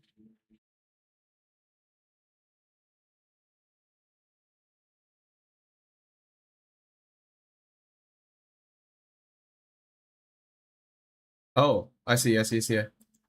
We just had Tony a Channel. teaser for Return of the Ancients expansion and its complete overhaul to just every single thing in the end game, complete end game overhaul. Damn, 2 hours? The Runes of Aldor League with the Oh my god, where's no short class? What frankly somewhat happened? confusing amount of crafting and systems and things in it. It kind of keeps going. And then we've got like the Kalguran skills that work across weapons, the extra looking ascendancies, and some insane Okay, uniques and you all got that good sort question of here. stuff. But honestly, it's kind of easy to talk about what's not part of 0.5. So with that very elegant segue, let's do that first. So I think some people definitely had an expectation Where's or hope Shaw? that there was Where's going Duelist? to be Where's a Shadow? new class or a new weapon Hello? type. He has swords, perhaps. Unfortunately, it's just the case that making a class is something that takes longer than a single cycle. So yeah, it was never going to be on the cards for 050, unfortunately. But So Wow. it wasn't even that it was moved in this case. no, was no, never it was just really- Oh, it says like every patch is really hard to make a new class every patch. So last patch we have Druid, and the other two previous patch we got Huntress. So basically, if you wanna expect a new class soon, like a Shadow or Duelist, they actually has the spoiler or a leak for those classes, but there's no classes in this patch, which means they are gonna come out in the next patch, which is 1.0. right? It just isn't something that we can do in that short amount of time. So it's going to have to be the next one before Next one, yeah. before we're able to get. Well, last time you guys teased like the druid and the huntress beforehand. Right? Exactly. So it's kind of funny. Yes, yeah, that's right. So like before, they also teased the new druid class, but they didn't release it. Seeing everyone like this, like probably the mistake we made was having a sword in the teaser for the breach stuff. Bro, like you obviously you have a teaser that a fucking human just give the shot to the player. Hello? yeah. So no one thought about that, but Wow. it's just kind of funny. It is a shame, but it seems like you guys have kind of, well, you keep raising the bar on yourself as far as class design is concerned. Like, and it's not like we're not working on it in the background, right? Like that is definitely happening. I've been seeing a little bit of work going on there. We're simple people from New Zealand. Like swords, they're advanced technology that we haven't yet. So we just don't understand. We're trying to learn how they work. Just like get on the map, aren't you? There's like a straight line. They're there's learning like how metal. they work. These are complex There's things. a lot to figure out there. But so basically, there's no shot, and they're working on it. Kind of what your plans are in that regard, as far as like classes and. I really shouldn't, just because it'll spoil the reveal for that will come Not exactly, some of the time. but like, what are you kind of hoping towards getting? Like, yeah, they're trying to hide onwards? it. So like 1 month is not enough for them to make a new classes. Wow. You know, in the lead up to ExileCon, in terms of that, are you hoping to get like all of the classes in the game? Disappointing. Well, so I think that what the main focus is going between 050 and 1.0 is going to be more about like improving what we have, like polishing everything, and 1.0 is where you're going to get the like the big new content update. Like that's going to include the Acts 5 and 6. It's going to include like Wow. Wait, what? You just talk about 5 and 6 in 1.0? Damn. The completed game. class stuff that's going to include like all that sort of thing. Because really, ultimately, the main goal Also, of new classes. What So we're expecting for 1.0 more than like 0.5. Hello?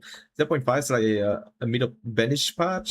like of early access is like make sure that all the systems that we have in the game are good. yeah. Right? So we need to make sure. Yeah, it's just early access, guys. It's not full patch yet. It's not the full game yet. The end game is good. We need to make sure It's that early all access, of the, guys. like the skills, just the way that combat is good, and like all the various things, like like even stuff that isn't good yet. Like Ascendancy trials, right? Like there's going to be stuff that we need to do for 1.0 to get to answer the question. And Ziggity come so, like, out with that's it. kind of, so long as we can get that stuff, then I think people trust that we know how to create like an act at this point, right? Like so that isn't exactly something we need to test per se.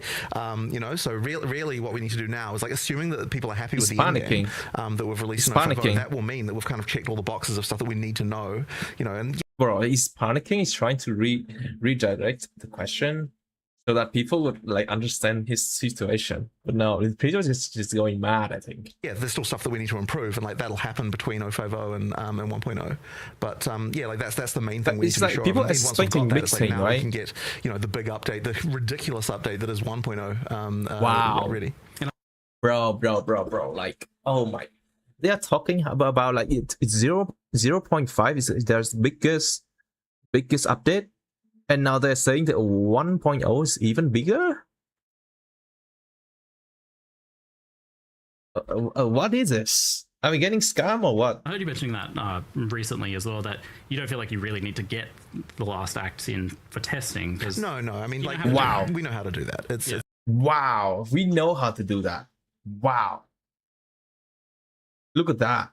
So like they're supposed to put Act 5 at least in 0.5. They didn't do that. Like look, people saw in for like we know what we're doing when it comes to that stuff. It's just the plan's obviously to no, get, I don't know. I don't know about finish the story and have all that come out at launch in 1.0 exactly. And look, that'll be the launch conclusion to the story then. Exactly. Wow. So you have done though one extremely gigantic update here for Endgame, and it seems like you've done a lot all in one expansion. Yeah. And you've got this plan to like kind of do a little bit of like some other stuff in the interim. So why did you go for this route of trying to do so much all in one instead of spreading it out over say a couple of expansions? So in retrospect, maybe we should have spread it out, but honestly the reason is because we wanted to actually make it so that like we wanted to deliver a patch where like this is what we expect the end game to be. Like this is the template for what leagues look like when they're in end game. That get more unique sort of mid. Yeah. But okay. Rewind. I don't want to watch this part. He's gonna be dodging the question and talk about like stupid stuff. Okay, Rune of Adu and Expedition. Oh my god, just delete Expedition, man. While people watching live get your questions in the chat for all of that. In the meantime, I want to ask you folks about the new league, the Runes of Aldur, which this is like an Expedition rework, but it's also its own separate league. This encountering remnants, uncovering these runes throughout this storyline in the year. Ideas, and I was like, I don't remember coming up with any of this. I did. There's just like pages and pages and pages of crafts and stats. Blue shapes. Yeah, all the blue runic shapes and everything. So it was just a lot of little crafting in a more understandable way, I reckon, than what POE 1 had. And lone remnant mechanic, but then when you do expeditions, all the what used to be called remnants there have been replaced by these remnants, which serve a similar purpose because they both give you an extra reward, but also make the monsters harder. And even just making the monsters harder in itself, by the way, does add more rarity to the monsters. So like the more runes that you are adding to the fight, the more rewards you're going to get. So it's worth doing even aside from the reward that you're picking. There's still like extra juice that you're adding to the monsters as well. We've effectively got a more unified monster mod system. Okay. So basically, we're doing the rune with the expedition. So we can also open the rune inside expedition, and then the rune also buff the expedition monster mod. Of course, gonna make the expedition way harder, but it's gonna give more loot for sure. So we have to combine two of them together. Actually.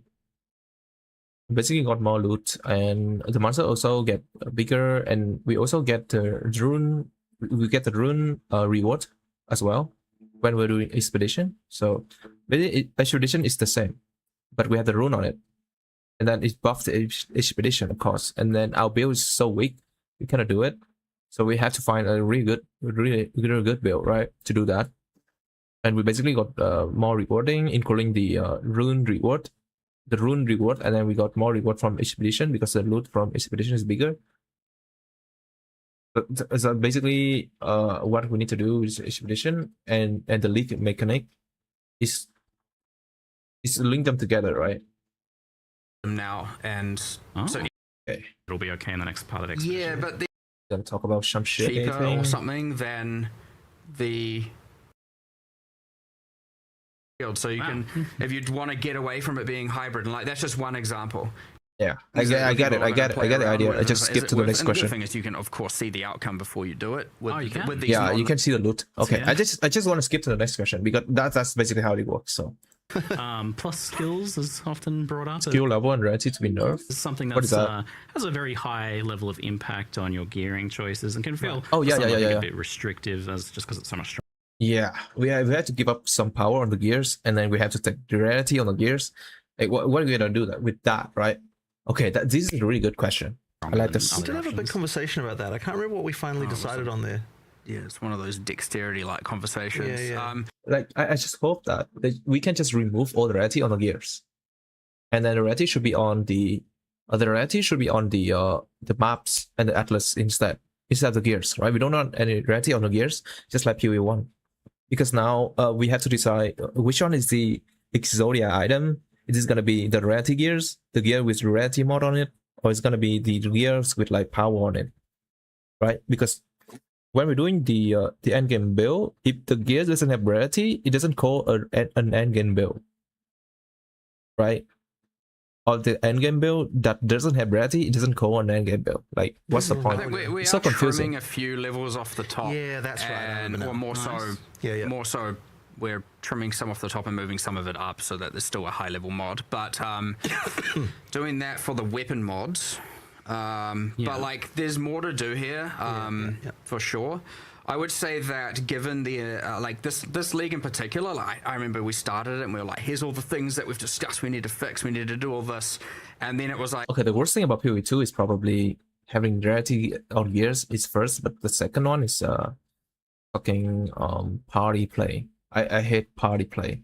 Like, if you have party playing, you got like 10x multiplier fucking loot, and then if you have a ritualist with like a full rarity gears, and then you have like triple of like a 300% more loot. Like, but that, how is that fair to normal player? And then the Chinese group player is gonna take advantage of it. It's gonna print the currency, and it's gonna destroy the market. Like they have to do something for that, right? And then there's bot. People is gonna Chinese. I not Chinese, but some people is gonna run the fucking bot thing with the team, and then the ritualist, rarity bots, and then they're gonna destroy the market. And imagine there's one crazy tech, and then they're gonna get because there's a new endgame stuff, and they're probably not gonna balance them, and then the bots can take advantage of it, and then they're gonna print currency and shit. Because they got multiplied by the rarity and the party play. So how are we gonna fix that? I think the best thing is gonna get rid of the rarity. Like just get rid of the fucking rarity. Get rid of quantity. Everything should be scaling on the difficulty, and not the number of player in your team. Oh, and here's the 8,000 other balance runes and crafting systems and everything we want to do and new classes, and it was new versus existing having a bit of a conflict, and so I wouldn't say we got to do as much of the balance fix up to a lot of the stuff we've discussed previous that we wanted to do here. But as you were talking about at the start of the Q&A, that is, and what Jonathan said is that is a lot of what we want to do. While we have the team making the acts. Yeah. That's a different kind of balance. We don't have, So basically, he's talking about they haven't do it. It's basically that they haven't done it. They haven't touched the fucking rarity balance. Basically, they have to balance so many things that they didn't got the time to balance the most core thing about POE is the farming grinding stuff. You're not adding what are you doing? runes and crafting systems to the acts in the same way, Which right? means that those designers... no one cares about runes, man. No one cares about crafting. Just fix the rarity. That's the most important thing. Freed up to be able to work on all of those kinds of larger balance concerns. You can pretty much do some balance leagues between. We now do, and, yeah, exactly. Yes. And we do have a big why list did you even why did you even put more crafting stuff in the game? The game already have so much crafting. I don't get it. So there's what? 500 type of runes now, and you can only put 10 runes on your gear. There are 500 different runes, and you only have 5 sockets. What are we going to do? change that. It doesn't make any sense. It is a list. Which isn't to say that we didn't do some balance for this. Of course, not gonna balance them because there's 500 of them, and now they keep putting more insane stuff.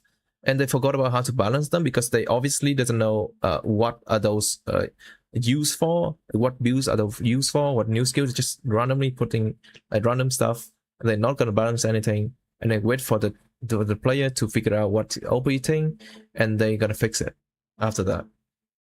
And this whole 5 months is trying to fix the problem that they have created. Right? They create the problem, and then they now wasting time on fixing those problems. The things they forgot about the most core thing. It's the balancing. They haven't balancing anything in the past. Like the rarity, they haven't balanced that. So but now they're putting more difficulty into the fucking dev team. And now they have to do more work.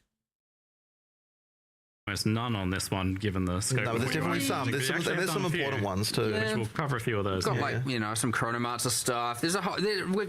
Oh, now they're talking about Chronomancer. Wow, that's a dead class. Haven't been touched yet, and now they're releasing 2 more new classes without fixing the old stuff. We're doing a bunch of stuff, but honestly, it just is as much as we can, to be honest. We're not sitting idly not doing it. What are we doing? I understand that there's a few things, which I assume you're going to bring up a couple others, that are left unresolved, and certainly. Hopefully, maybe one of them's resolved. We'll see.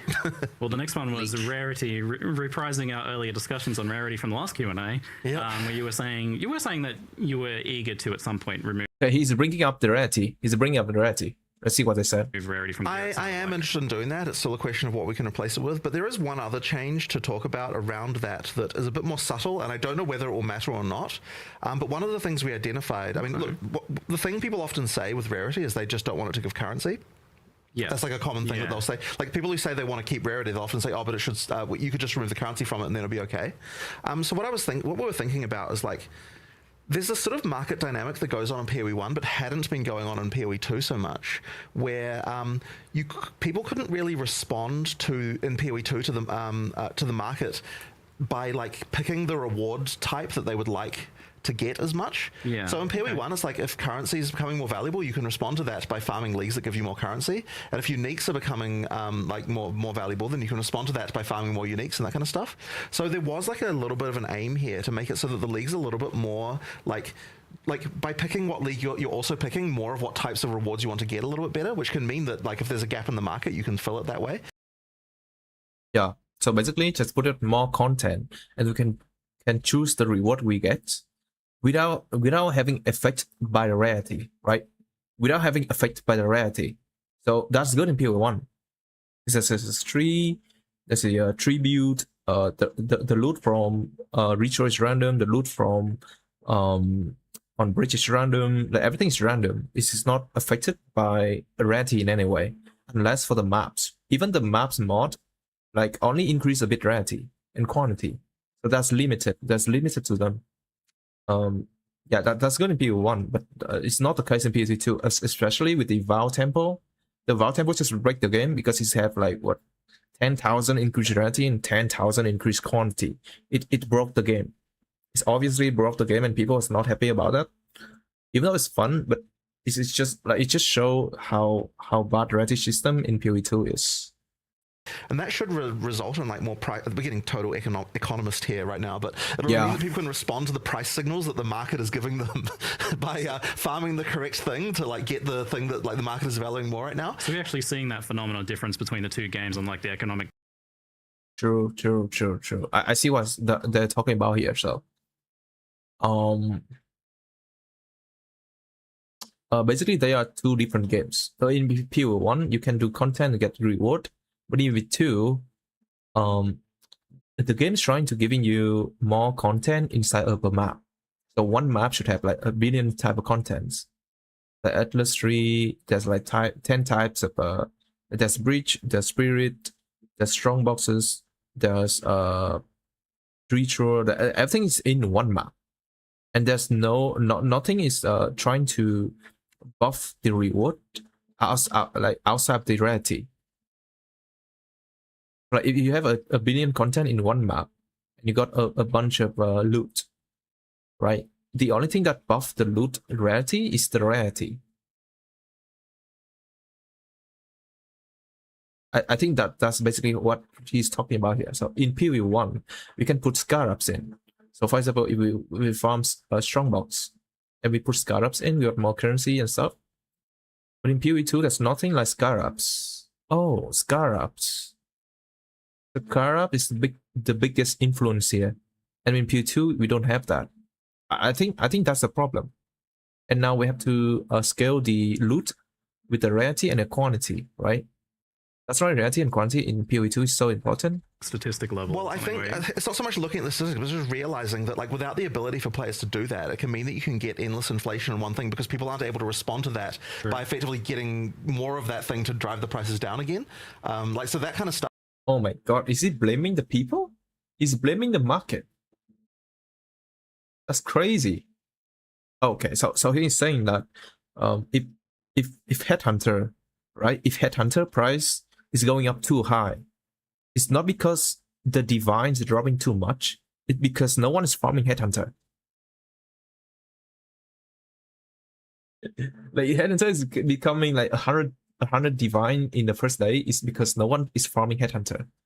I think that's basically what he's talking about here. So the boss drop, right? So for example, a sacred flame scepter from the arbiter boss, the price get too high because everyone's focusing on farming divine and not farming the scepter.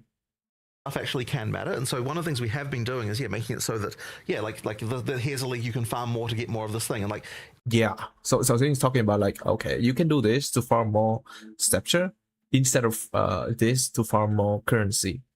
So if people wanna farm more currency, no, if people gonna farm more scepter, unique scepter. So less people is gonna farm divine ops, and then the market is gonna get balanced again.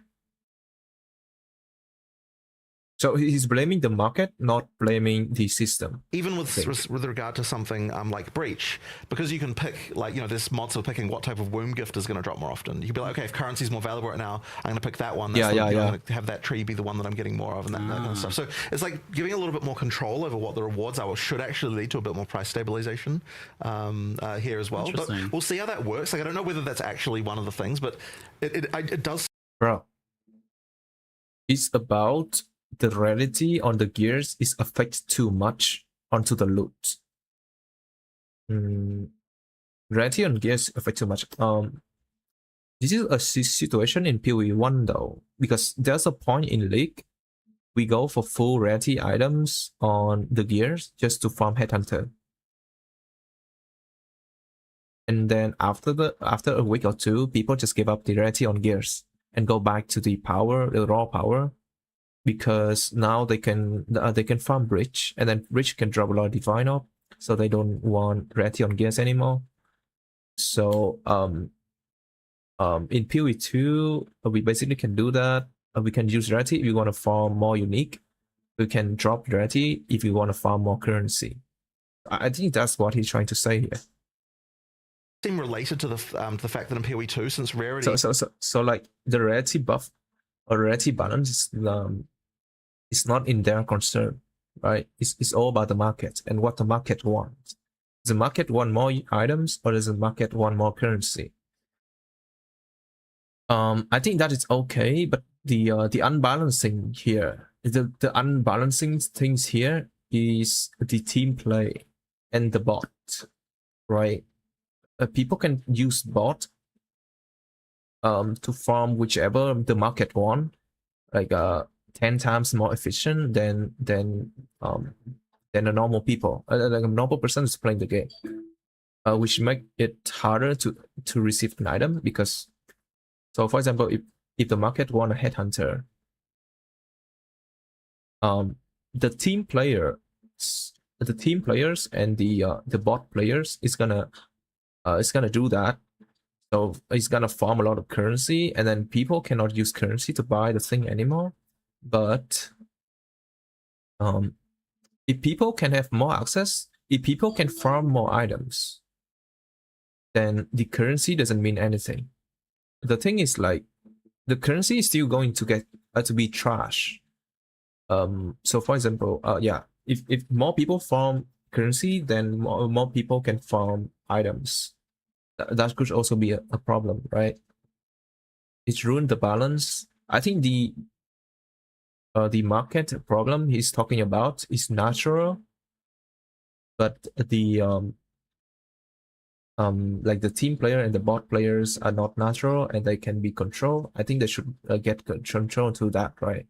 Effectively boosts everything. It meant that, yeah, like that mechanic wasn't letting it be one of the levers that people could use to respond to the market that way. Yeah, exactly. You were just going to do it because it was clear. Sorry guys for turning into an economist all of a sudden, but that's like I like it. It's one of those things. I think it's just ignoring the whole economy aspect. It just gives players agency to target what type of loot they want anyway, right? Yeah, How is that not just straight up better for, like, here's what I need, here's what I want, I'm going to go get it, and here's the different levers I have to be able to achieve that, be it via choosing a different league, be it by choosing different multi-choice Atlas tree things within that league. I think, okay, I see. So the new Atlas could fix this, because with the new Atlas, we can choose the type of reward we can get, right? So hopefully it could fix it. Yeah, because rituals doesn't affect the ritual is now drop a unique item, doesn't get affected by the team player, right? Ritual is ritual, and then we cannot use that with team plays, like 6 people party or stuff. Basically, by picking a certain master and taking a certain Atlas master skill that changes the rewards of one of the leagues. Like, there's many different axes here. Yeah, so for example, the rune, if you want to farm rune, here's the content to farm runes. Is a league make. This thing, a door thing. You can choose that to farm runes. You want more pinnacle bosses, you can do this quest line. You want more abyss, you can do this quest line. You want more bridge items, you can do this quest line. And you can check the ascendancy, and you get additional unique item from the pinnacle bosses. And then you get you can get the item easier, and you don't have to target on the farming divine. So like farming divine orb is not actually important now. What if I want a headhunter? Where can I get a headhunter? Huh? Which is very, very cool to just be like, all right, we're going to try. Oh, so they're going to be like, oh, headhunter's not good. Use this instead. Use mesh blood. Oh, you want mesh blood? Do this quest line. And get the best out of the uniques ritual today, or I'm going to try and target farm this or that. And like, it's just a win, even if you're just like, I don't care about inflation and all of the trade Wow. and all of that. Like, That's actually a good response from them. Actually, a really good response. It's just good. So win-win on that regard, hopefully. Right. Assuming But the in economy saying that, adapts. that doesn't necessarily mean that we're like happy with how item find stuff is. Like there's still much Yeah. going on. Correct. It's still trash, but that's still like good what to they want to replace go it. for. Yeah, Given that you can find the it's one of those things modifiers. that's surprisingly hard, alongside Leech, One thing in POE 1 is like, oh, Scarabs is the most like the rarest thing, right? And then, oh, here's the content that you can farm infinite Scarabs. And oh, here's the content, so you can farm infinite fucking currency. And then here's the thing that you can farm infinite items. Is a bridge? Yeah, bridge can farm infinite items. And now items so cheap because like no one cares about divine anymore, because why do you need divine when you can farm items yourself with a bridge tree? Just open the womb gyps, you got infinite divine, and you got infinite fucking items. And then you can craft the item yourself. You don't care about abyss. You don't care about the essence. You just do bridge. You can get your item yourself without needing to craft anything. alongside decks and various other things like the forever topics that always seem to come back and to haunt us every time. Yes, keep you awake at night. Since we're talking economy and inflation, is that something you guys are kind of like interested in looking at in some way, like sinks for exalts or divines, or kind of managing that sort of Inflation. stuff, where you just kind of like see what happens? This is a weird one because some of the perceptions that people have about like Oh, so basically they don't care. It doesn't care. It just doesn't care. It's just, oh, I'm gonna create the game, and I don't care about inflation. I want to create the core game. what each thing means can be backwards from what people expect. But I do think that that's gonna come down to that sort of ability for people to respond to the market. I think that's going to help. But as I said, we'll see. If it doesn't help with that stuff, then we'll revisit it and see what More happens. sinks for exalts is an inevitability for sure. It will occur at some. It just kind of has to. Sinks for divines. I don't know. Find mage blood. See what happens. Wow. I was like, you have something in the works. Once you mage blood, Yeah, you do. Good luck. yeah, they have a response to it. They're like, oh, we're gonna counter that with a new system, Yeah, wait and see with that. and we don't even try to bother to like fix them. We just ask new stuff that people gonna do. On the topic of Let's just crafting, ignore are the there past. with all this new stuff, are there any changes to like the existing stuff of crafting, like how the crafting systems work, the currencies work? How happy have you been with the introduction of greater and perfect orbs? I would just say that greater and perfect are too, especially perfect is just too common. Like we're probably going to have to nerf the drop Especially rates of those. transmute. What? And Perfect is too common, bro. That only happened in the fucking Vow Temple Infinite Scaling. Like outside of Temple, you've never seen a perfect orbs. Please don't nerf it. Hello? We don't want to be one perfect orb to cost like 10 divine. yeah, because and effectively it's sort of being a problem in that kind of early in the end game crafting is like probably a little bit too easy. So we'll probably nerf the drop rates of some of that stuff a little bit. I think it's probably just a little bit too far. Like not to make them like impossible. Mostly to find or anything. transmutes and augments. Mostly transmutes and augments. So it was just making it a little bit too easy.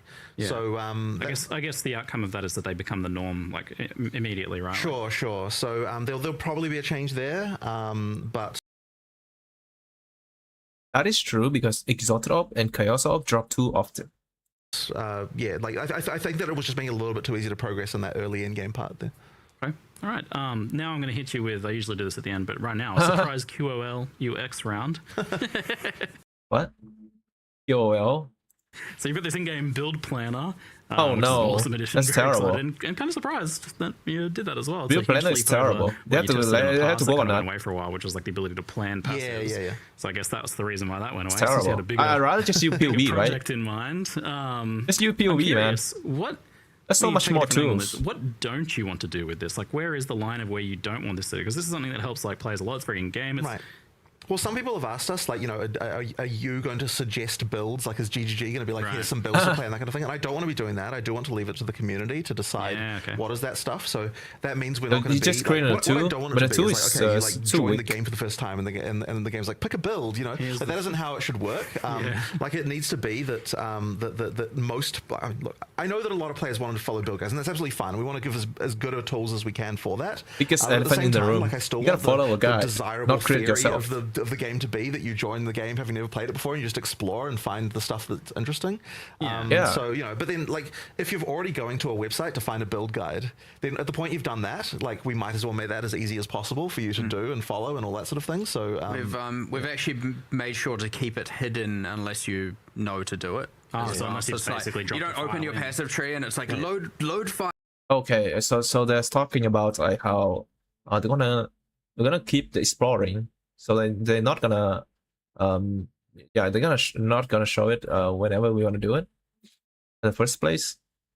Files and you're like, what the heck is going on here? now I should mention that, kinda key, I like that. we didn't put it in the live stream because we weren't like 100% sure that it would be there, but it is being worked on right now that there's going to be like a one-click solution for getting a build from a community website, right? So the idea is like, you know, a community website can put a like a link, and when you click the link, it'll just add it to your account. Like with filters, like what? Yeah, Sync does. exactly like with filters, right? So then it can just add it to your account, and that way.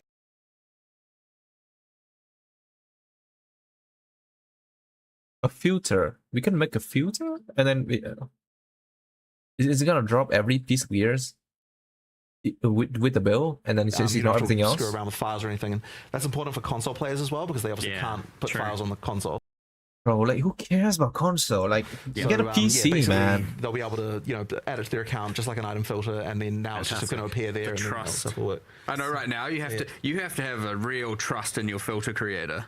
Yeah. You can just hide mirrors. So hopefully, Yeah, because like those are all over the place. Because the the guy guy who we trust created- him, right? So April 1st, your build creator just completely just changes your build Yeah. randomly for a day. But the documentation for how to do the build file should be going up terrible. today-ish, and that means that what I'd expect to happen, although obviously it's up to them, like the various community projects like Path of Building and that kind of stuff, to all like adopt that and make it so that you can so that you can export. It's a build just from those remove the tools, and then, flexibility then in creators builds. can, you know, create websites. Unless showing those off and that the kind of thing, builder, and, you know, like the that kind of planner, stuff is what I'd which is expect. made by the builder, improves is the actual, really good. physical act of like having a build guide and implementing that, and using it for people who are. That's awesome. And if we also find that like build creators are interested in adding notes to more places, like we tried to get everything we could think of, but Yeah. Even like the jungle ruins now, the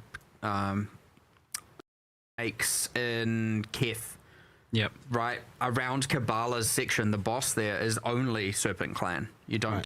I understand. Topic, something that comes up somewhat often is this idea of like, so you've got new skills getting unlocked all the way through to your actual build then, because that's when you get the skill. Kind of carrying on with the topic of skills, builds, and balance, we have the two new ascendancies, which you seem to be getting a little bit like with the classes. They're following a similar trajectory of getting a little bit more.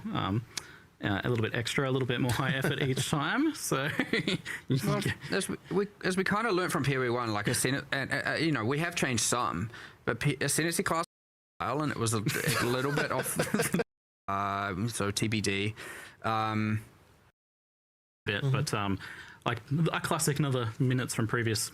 You've done some buffs to armor and evasion, added some new mechanics here and there. Is there any additional love in the strength section? It's an old question. Basically, they don't have solution to this. So what's the point of watching? Not enough. Yeah. A lot, and you're like, I need more life. Here's a cluster 12 passive points away. It's like, okay, so I got to level 12 more times to now feel a bit stronger. Yeah. I'd rather just immediately go, if you need more life, then the way to get that should be itemization solutions. Like you should be doing it on your gear, and that should be something that is readily available via things like essences or there can like make a huge difference to quite a lot of stuff. So, it's stuff to do Oh with my god, what the fire damage, terrible. some minion stuff, which, I mean, we've done a lot of itemization for, but I didn't get to do as much as I wanted. You know, we had the Ascendancy classes in there, had Chronomancer in there, and I had, you know, there was like some Gemling stuff in there, and we had Chaos Gambling. Hits Who plays and, Gambling now? you know, by correlation, Archon, we had Ignite. Like, these are all in my, I was saying top 5, this is now a top 10 list, That's I guess. more than 5. Okay, yep. But, you know, like, they're all up there, and so as soon as we actually get to Horlass and start fixing all the balance, Cool. more than we, you know, have been able to with this patch, given that it's kind of the same resources, trying to ensure endgame is good, and trying, like, there's quite a bit of overlap there, and with all the crafting systems in the league, like, feel like a complete god. Like, you do want to get to that point. It's just that, you know, like Ignite god? by the way, There's Righteous Fire well, with I've made Raven. a change in that Chaos regard, damage, it's by the not way, which I know will be Ignite. nice to some people. Every boss where you've had to farm for the fragment and go through 60 maps and you finally got there does now have infinite attempts. Nice. So once you've earned it, What? unless Have you what? decide to, does now have infinite attempts. Nice. Infinite attempt? Once Wow. you've earned it, unless you Great. decide to log out and I thought we did that in 040. we did it for some things and not for Some, others. Right, yeah. okay. It's right. just So it's it all is a across the you- it board is now. it is across the board Universal. now. Thank you. If Excellent. you've Yeah, yeah. done all that, Yeah, we you want that. can try. Well, Infinite attempts, nice. you can try it. You can die 150 times and keep going. But of course, if you just like let your instance time out and die, that's a different story. So if you go to bed, you know, sorry, my bad. Go to but, bed you know, defeated and failed. I would still love to be able to do that, so that if you log back in like the next day, you're still there and able to do it. But that's It's 30 there's a minutes. slight technology gap there for maps Fair right enough. now. But 30 I know minutes is that's gone. it's the whole the reason I bring that up is because that whole like, oh, I don't want to fight the pinnacle yet because I might fail it, you know, and some or fight And then what end that boss, then yeah. leads to is that you only do it once you've over prepared. Yeah, and then, and so then like your first, yeah, your so first then the encounter is first encounter. disappointing. I've done Yeah, that before, exactly. yeah. So that's the reason. You're like, why it's- oh, Wait, what about you the know, Ignite have been able situation? to, with this patch, given that it's kind of the same resources, trying to ensure endgame is good, and trying, like, there's quite a bit of overlap there, and So with basically, they didn't balance it. all the crafting system. Okay, next. telling people how it works now. Like, we could go into it. Yeah, that's fine. Yeah, all right. Right. So basically, the key thing that we're first changing is we're going to a single source method of doing leech, which means there's only one leech buff active. So whatever is the biggest hit that you did, like, you're only leeching from one place, and that obviously then means that we need to, you know, change all the balance of leech and everything like that to make that work. But it does mean that there's a difference between there's more of a thing with like life gain on hit versus leech is like a thing between like fast hitting and slow hitting builds. Like higher hits are going to lead to more leech. But the other thing we're changing as well, and this is just kind of to retain the idea. Like, so one thing we liked about what we had was that when you get more leech blood percent, mage. you do get more leech. But the thing is that the way that damage scales, like, it just gets completely cracked at some point, and like it gives you insane amounts. Yeah. So effectively, what we want to do is add a cap to Cap. the amount of damage that leech will consider when calculating how much leech you get. So I don't know what that number will be. Like, I don't even know what order of magnitude it is, right? But let's just say that it's like 1 million or something, right? Like, I don't know. Bro, like the Slayer in POE 1 that has infinite lich, that guy cannot die. The people would use Slayer in hardcore, and he cannot die. Then Maybe it's less. in POE 2 though, the leeching, there's a lich class. That's a blood mage. So like if people can have access to leech, like every class can have access to leech, then the blood mage is gonna die. Is it? Than that. Yeah, It's it's not hard to say balanced. what the number is. It's Right, more right, that yeah. there's a goal of the kind of expected. This is why people playing blood mage. Is because of the leech. If every class can leech, then the blood mage is like the most important thing of blood mage is gone. And now the thing is, if people can leech, if other class can leech, then the game is just going to be break, because there's so many good thing you can do if you can leech. Rate per second you Right, get right. for So various levels. of effectively, there'll be a investment. number that's like 1 So million. like energy shield is gonna break. No one cares about energy shield anymore. And then live regen is to break. No one care about live regen. Don't care about like live get on hit. You can leech, right? In PoE 1 it's hard because there's a modifier that lets you like reduce leech, and then you cannot leech from monster and then stuff like that. or 100,000 or some number. Not right? the It'll be POE like, too. okay, like after when we go to calculate leech, we're first capping your damage to that. Like, yeah, you're still doing the damage, by the way, but like, you know, just for the leech calculation, and then we apply your leech percent to that. And what that will mean is that it's always the case that getting more leech will give you more recovery. Right? If you double the percent on your character, you get double. Okay. So they have to rework all the leech thing. For example, so say like one hit can leech you like a 10% HP. You hit more, you can leech all the way back. And then there's a class, like for example, like a blood mage class, you can leech twice as normal. Like for like if you can leech 10 per hit, then blood mage would let you hit 20% per hit. So basically, like something like that. So there's no like capping thing like that, but it just means that exactly. But then at some point, like getting more damage isn't increasing your recovery, right? And that's like the key thing that we need to that's what you're trying to disentangle. So, and I mean, the intention really is to sort of get it so that, you know, like a typical character who's like investing in leech actually cares. It's like they're able to recover their entire life orb in like 3 seconds or something like that. It's gonna be Slayer. That's the kind of thing, right? And yeah, you could go further than that with like even more investment, but it's probably like not worthwhile compared to other stuff. And then like other characters. We already have blood mage for that sort of thing, but like you do actually have to you know, we don't want it to be so ridiculous that that's the only like source of recovery you would ever need. Yeah, because it's now capped, we can give a lot more leech early as well, because that was kind of a bit dead. Yeah, if you're not dealing significantly high damage. So then we get to buff all those values. And that obviously, some people know about leech resist on monsters. Like you know, currently you leech less from a white or magic monster than say a unique monster, because the assumption was you're hitting many, you're AoEing. Right. Now that now you only get one instance, that's flat. And then that means next question. And like it was like, okay, I need to like fix this damn strategy. But the problem is the one we came up with is that we felt like it would be a mid-league nerf if we deployed it. Yeah. So we made like a few band-aid fixes, but it wasn't really the correct strategy. And ultimately, what the snake strategy is it comes about because there are rooms that the game wants to delete, but it can't delete them because it would disconnect the temple. Yeah. And so what we've got as a solution to that effectively is that if that would happen, then it will just create an empty room there that still connects it up, but isn't the room that you had there before. And that just means that there's no incentive to kind of do those weird strategies anymore, which should result in all of the like the weird, really broken stuff from happening. Yeah, like you can kind of take it more at face value because you don't have to worry about this like particular way of organizing things to be able to, you know, to be able to do well. And to be clear, the current like snaking is resulting in what we deem as 1,000% unacceptable levels of item drops. The item drops are out of control. So yeah, this is the best solution I think they could done here. So remove the snake strategy. Just remove the snake strategy. They don't like any of the strategy. They don't like the mech. They don't like how we build the tempo because it make the tempo go crazy. But yeah, I think that's a good solution. Is that the room is gonna be deleted randomly, and then people would have to put like random bullshit in. So you cannot maintain like 300 divine every run anymore. The thing is like if someone can do that, they would have 300 divine, and then the next run is gonna be all the rooms gonna be deleted. Not all the room, but the room in the middle is also get deleted. Not the snakes. Snakes will be kept.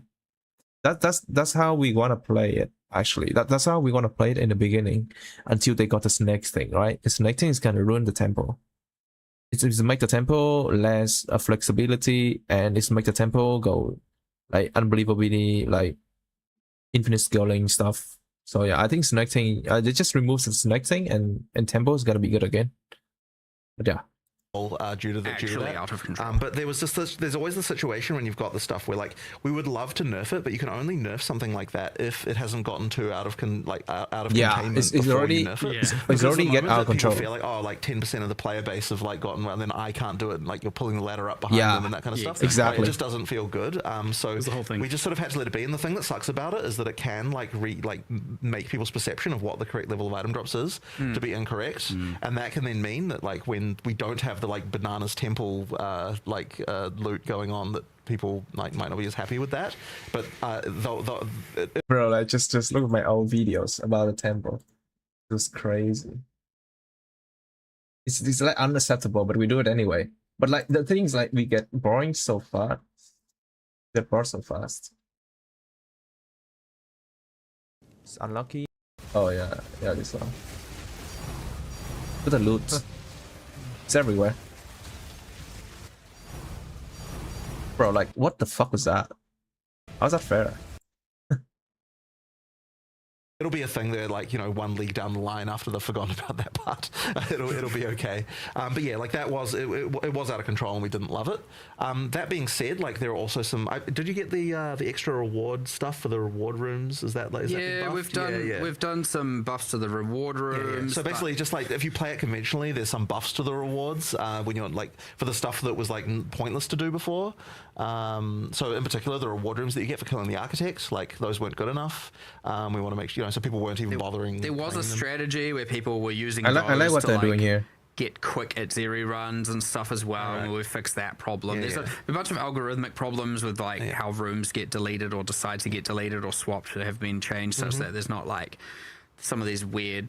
You know, they got to the point of being honestly a little bit exploitative to the point it's like, oh, I hate that I have to do this thing. Yeah. We certainly don't want anything where people feel like I have to do this weird thing that I don't enjoy doing in order to get the most rewards. Like that's the key thing we want to. Yeah, because of course they will do it, right? Because that's the most rewards. Couple cool things. The Atlas tree now applies to the temple. Cool. Right. Whole thing. Oh wow. And we're obviously relevant. Oh, that's Illuminati thing is temple.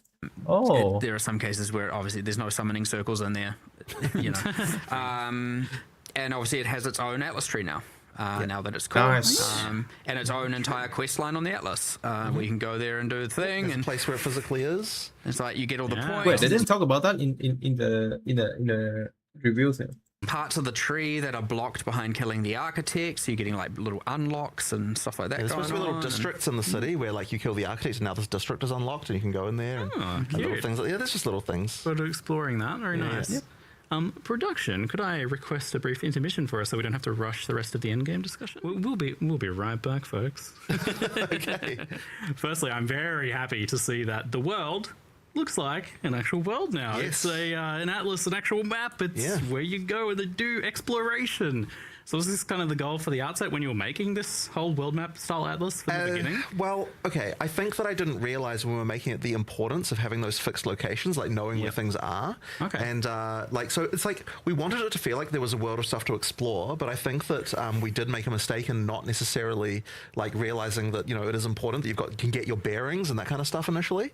So having the fixed points like has worked even better than I expected, honestly. Like I was a little bit worried it would make it feel like too samey every time, but honestly, it's like it's really cool. Like in all of those points of interest, like I don't know if we really showed it like how easy it is to sort of get to the things, but it's usually to get to one of the league things. It's only like 4 or 5 maps away from the sign location. Like when I was first showing it to you when you first arrived, like you know, like you do just go. Like I started with it just all fog of war there, and I'm like, okay, if you just go down this way a little bit, then you get into the breach area, and if you just go like and right a little bit, then look, there's these abyss cracks here and stuff like that. So that's really cool. And the other thing is as well is just like the fact that there's like a giant ocean to one side means you just got your bearings. We're like, okay, we're on the edge of the continent here. Like this is where we are, and we did even try to sort of think, okay, well, like in the physical Rayclast map, like this is the direction in which like all of the the temple of the Zeri's temple and everything of Laraval was, and like so we're going to put it in that direction. We try to sort of like have our bearings so that all those things are sort of like have some kind of real world analog, which is pretty cool. And there's even, if you go far enough into the ocean, you will find Oriath over there. I didn't know you were going to say that. Which has the beast the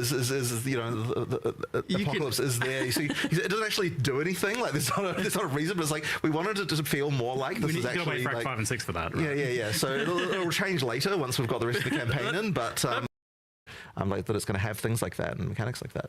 It seems like you're really trying to min-max the breadcrumbing here in particular, because those kind of mechanics and so on as well. Because like people, because you've got. And I'm talking like apps. I want to see the part where after the quest line thing. Absolute, if you're just zoom into the end. So, like the early versions of the end game, the thing definitely burned me out was just like the sheer amount of time it took to just travel through maps. I was even like coming up with theory crafts for like ideas of like, well, what if there was one of these travel maps that are, like really fast? So it seems like there's just so much less of that now. Definitely. And I mean, like that's the experience you're going to get if you know what you're doing, right? Yeah. If you don't, it's going to take longer because you're like, okay, I need to be able to put up this. I'm not juicing it as much. I'm not doing all this. Well, at that point, when you're in that position, you're focusing on the actual content you're doing, not like your goal so much, because you don't have the experience for that anyway. Yeah. King's March is a bit further away. It is. Being on the coast, it kind of, if it had put it too close, it would have restricted the other things that can go there. So to be like, we want to actually get you to feel like you're done, and part of the way that you do that is you add more objectives that like have progress bars where like you finish them and then you're like, okay, I'm done with this now.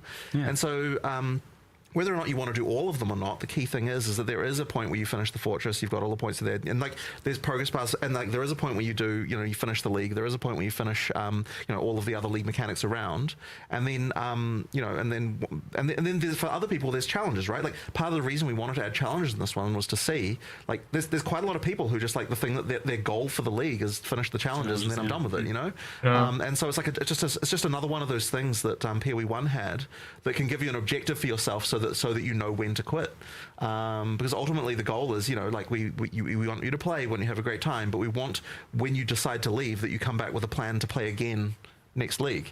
And so long as we can get you to that point without burning you out, then you're going to be wanting to come back and play again. So yeah, it's like that. It's just one of those really important things that POE 2 just didn't really have, because it just kind of petered out into like into nothingness. It didn't really have like this. I'm done with this. Yeah, one thing about POE 2 is like we always get burnout from playing too much.